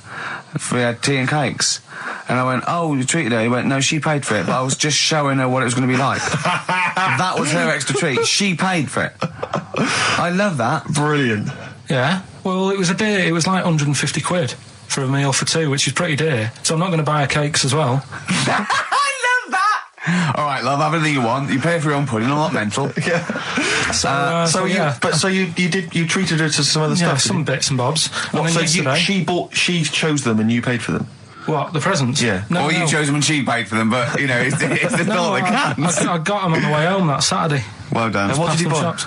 Well, just some bits. It might be personal, Steve. Well, I don't care. Just some bits. Yeah, Just but bits and pieces. leave out the personal bits. What bits? Just little things. And then yesterday, right? A monkey wrench and a new washer for the shower. Yeah. Some recordable CDs that you need for your job. Oh, dear. Now, when you gave those presents to her, did her face light up? Right. I don't want to tell you what they were, right? But she wasn't that impressed. You're going to tell us what they are now, tell us what they are. You even know what they are. She told you on Christmas Day. Hold on, wait a minute. But it doesn't matter what they are. It does matter what they are. It doesn't. It does, Karl, it's you, mate. Of course it doesn't matter. Oh, God! Have you just remembered? Yeah! Right, but there's no need. I've got to tell him, Karl. I really want your permission, because I don't want to be I know it's not, but we know it's not that embarrassing. It's really quite sweet. Yeah, but in a way, right, the way I look at it is, right, Christmas, even when I was a little kid, right, is not... Please let me tell him, Karl. Well, let me just tell you first, though. Oh. Let me tell you why I didn't go all out on the old present front. All right. Justify yourself. Right? First of all, I've covered it up since then anyway, right, with that present, because I bought her some shoes yesterday, and she did say, I'll give you the money for them, but when I get home, I said, it's all right. I said, you can have them, right? So not only did I buy her some food on Christmas Day, I got her shoes. She's probably had a total... And they feel like a horse. Yeah. It's not like, yeah, there you go, there's your shoes, there's your food, right. Bed down, see you later. Yeah, but what I'm saying is she's done... fed and clothed. Yeah, did you comb her hair? She's done well this year, right? So... The thing is, done well this year. It's like you're a single parent living on a council estate with a smack problem, and you still managed to buy them some Lego. When I was a kid, right, it wasn't about what you got. I remember one year when I was about 8. Right, it's going to make me cry, isn't it? This? It's not. I'm just saying the way it is. Right, I woke up at about 4 in the morning. And I was like, oh, what forgot? And I couldn't sleep. I was that on edge. It's the excitement of Christmas, isn't it? It's like, oh, what's wrapped up? I need to know. Sure. Yeah. And it's the fact that people are saying, no, you won't know until tomorrow. Yes. Sure. That annoys you and winds you up. Okay. So I got up at 4 in the morning, opened my presents, and then went, right, I know now, went back to bed, had a great sleep. Yes. Right? So it's nothing to do with the excitement of what you get. It's the excitement of not knowing what you've got. And then what happened when you got up to go down with the presents? What you're saying to me is that you could wrap up a brick because the thrill of Christmas is in hoping and being excited about what it is, not the actual gift itself. Yeah. Is that what you did? Rick, did you get a brick? No, let me tell you now what he got. He got her a present, right? And she said, she came. I said, yeah, he got me. It was an industrial-sized packet of condoms. It was a joke gift. No, it No, it wasn't, wasn't a a joke. joke. It wasn't even a joke. I went home that Saturday after here, past Boots, thought, might have something in here. They were on, like, some value. Right, you passed the Were they makeup. used? Right, but Passed the anyway, makeup. You passed all the other. Past the feminine makeup, stuff. past the lovely vanity cases. Yeah. The foot spas. Exactly, Yeah, the bathroom Hold products. on. How much are these, love, for 100? Yeah. $4.99. Yeah. Do I get them reduced if I buy in bulk? So how many did you buy? What was it? I don't know, probably about 100. Right, okay. And is she allowed to use those with anyone? Did you wrap them? Can she just go out and have a wild Well, time you don't with need to wrap. They're already wrapped, aren't they? Oh. And then what did she say when she opened them? I No, just- wait. Carl, what did she say? Right, play a record and we'll come back to this. Oh, you're worse than my father. That's genius. Go on. Talking about this the other day. What was it now? Listen, the fella. Play a No, listen. record. Do you want, all right. All right, no, come on. All right, he's got it now. Go on. This fella goes Yeah. to the doctors, Yeah. right? Oh, right, okay. Right, if this is in any way apocryphal, stupid, illogical, impossible, right, you are never, ever speaking again on radio. So make sure this is at least possible. I'll tell you what, I'll even give you improbable, but possible. So if anything that breaks the laws of the universe or logic, okay, that's all you have to avoid. On you go. Right. So this fella, right, he goes to the doctors because he's got earache. Right, okay, if a chimp's living in his brain... that he go on. So he's got earache, he's sat in the waiting room and his ear's all bunged up and it's hurting a lot and what have you. So the doctor comes out and he goes, right? And because his ear's all bunged up, he doesn't hear it that well, right? So he thinks it must have been me, right? So he wanders in. Keep going. Anyway, I'm going to hate this. I can just feel it in my bones. Steve, I'm going to let you take over. Okay, Let's hear it. Come so on. the doctor says, sit yourself down there, right? So he sits himself down. He goes, right, take your pants off, right? So he's thinking that's a bit odd. Anyway, he heard that though. he apparently he took his tackle off. The doctor did some operation. What, there in the waiting room? No, in his office. In his office, yeah. What? Wait. So he removed what? His genitals. Yeah, In his office. Why, Carl? Why, Carl? because he hadn't called him in.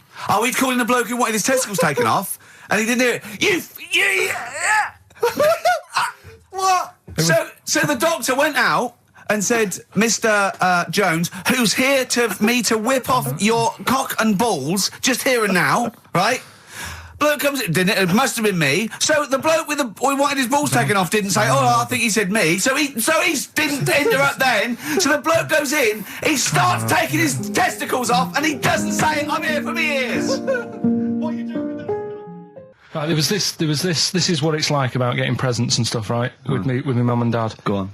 My mate Colin, right? He Colin had Makin? No, Colin Bailey. Oh, right? yeah. He had a little Sinclair Spectrum, right? Yeah. Computer, Yeah. which was like the thing to have at that yeah, time, yeah, right? yeah. You used to always go round to his house. The deal was Not the one you had to play through the window because you weren't allowed. no, that's another lad. Oh, right? yeah. This is a different lad, and the deal was he came to our house and my mum gave him a pie. And then I'd go round to his, and I'd stay there for a few hours playing, Hungry Horace and stuff like that on it. Right?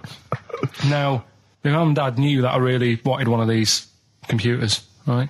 So I waited about a year. Came round to Christmas Day. I thought, I reckon might have one.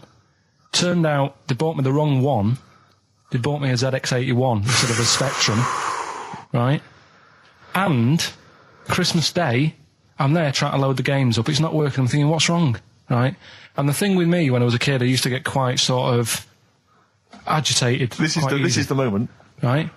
I found out that it needed a RAM pack to make it work, right? Looking in the thing and it's saying, and make sure you put your RAM pack in the back. And I was like, oh, where's the RAM pack? And my dad's going, I don't know, I've got you the main bit. That's it. So I was that wound up, I just was sick. Right? Just sick. I didn't feel sick or anything. I just was like, oh God. Went to the sink, just sick. Because I was that on edge about it. I said, come on, we've got to get one. And my dad's like, Tandy's shut. We're not gonna get anything today. Ruined again, Christmas Day. That was after the year when my train set got blown up by our kid. The following year, no RAM pack. And now you ask me, why don't I get good presents? He's scarred. He just I'm gonna die. Honestly, I'm gonna die. He's just clean sick. Yeah. There's no RAM pack. What? Did you get to the bottom of it? Why wasn't there a RAM pack? You have to buy them separate. Oh, It's one of them okay. cons. What do you mean I can't play Frogger? Oh no. So, wasn't there another incident when you threw up? Spontaneously threw up? Through sheer anxiety? I do get it. It's not so much now because I've relaxed a bit, but as a kid I used to be quite on edge all the time with certain things. Do you think that's what happened to your The cat wind. that kept being sick? That it didn't get the food it wanted? And it just threw up? Do you remember that? Yeah. God, so they shaved it. Look at Gervais with me, Steve and Karl. Karl, why have you got a headache? You got a headache? Just a bit stressful because the moves on this week. Are you moving house? Oh, by the way, the XFM listeners came round to my house and bought the futon and table. Did they? Were they happy with it? Quite normal. They were well happy. Yeah. Couldn't believe the luck with it. What do you mean quite normal? What do you mean quite normal? Well, it's always a bit scared, isn't it, getting people round. I imagine they were scared. No. And were they excited to see you? Could could you tell that they were pretty pleased to see you? No, I don't think so. I mean, You're Karl Pilkington. yeah, but the fellas sort of, they brought the whole family round, which was a bit odd. Well, it's not often they get the chance to visit a living creek. Anyway, no, they were nice. And you're moving now, yeah? He said he phoned me up today. You know, it was absolutely tipping it down. Right? He had to cycle in. Right? Because he said, because of the move, he doesn't want to leave his bike round there. Right? And he said, and Suzanne, I can't say this in case he's listening, can I? He won't know. He said Suzanne's hired the oldest removal man in London. You should hear him. And the thing is, right, we booked him because everyone else happened to be booked out, but this fella's free, right? So he called up this morning. I've never spoke to him, but he was on the phone. He sounded about 90. Yeah.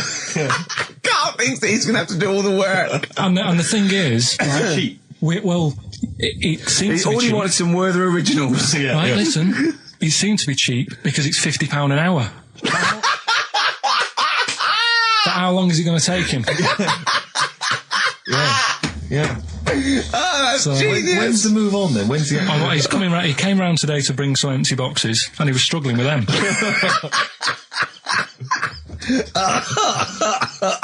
So it actually happens on Wednesday.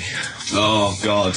Anyway, Rick, I noticed that you were laughing and almost had a heart attack. Doesn't bode well for the boxing match, does it? Carl for the moment, haven't I? I've had my lemsip. This is the Best Of Show on XFM 104.9. I'm Ricky Gervais, with me, Stephen Merchant. Yes.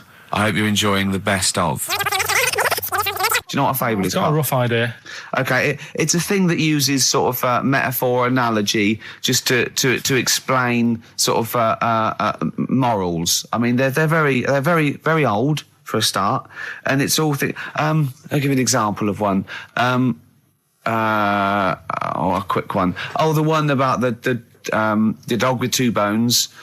He goes to a dog's got a bone. He sees a reflection in the lake, and he thinks, "Oh, that dog's got a nice bone. I'll have that." And as he goes to get that one in the reflection, he drops the one he's got, and that's one about I think you're happy with your I luck. was told one when I was younger. Go on. I think it was one.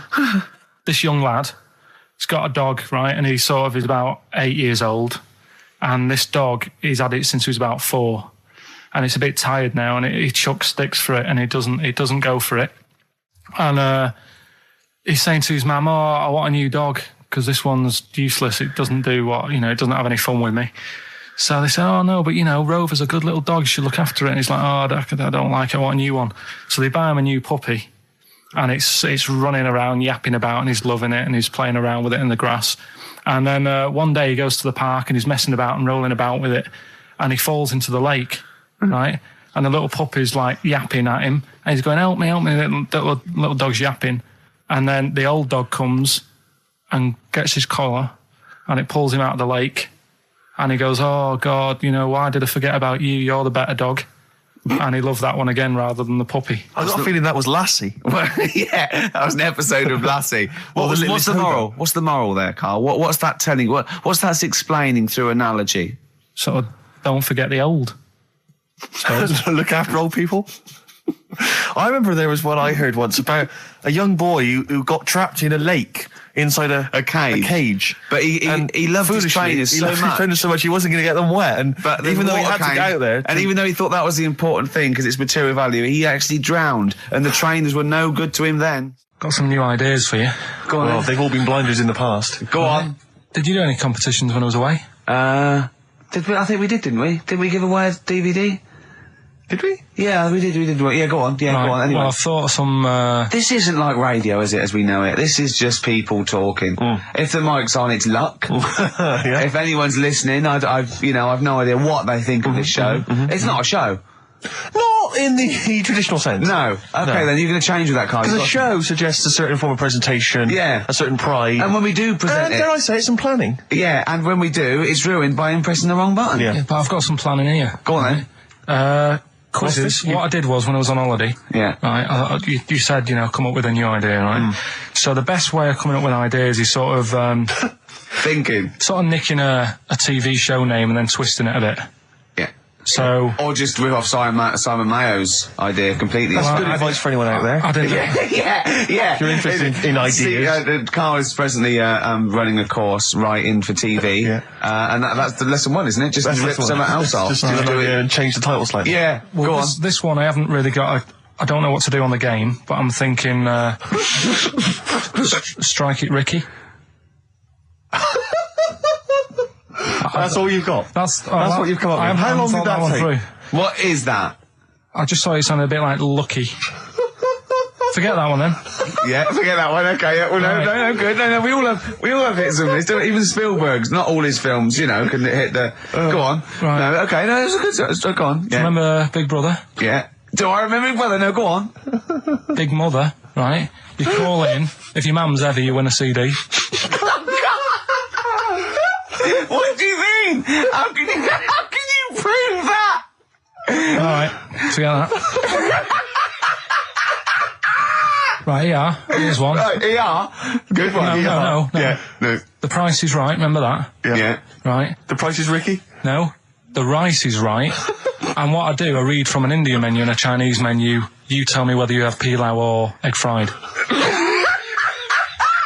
He's a genius, isn't he? He really is a modern. That one. Let's go into this one. Let's not cross this off right away. Go on then. What you read from what?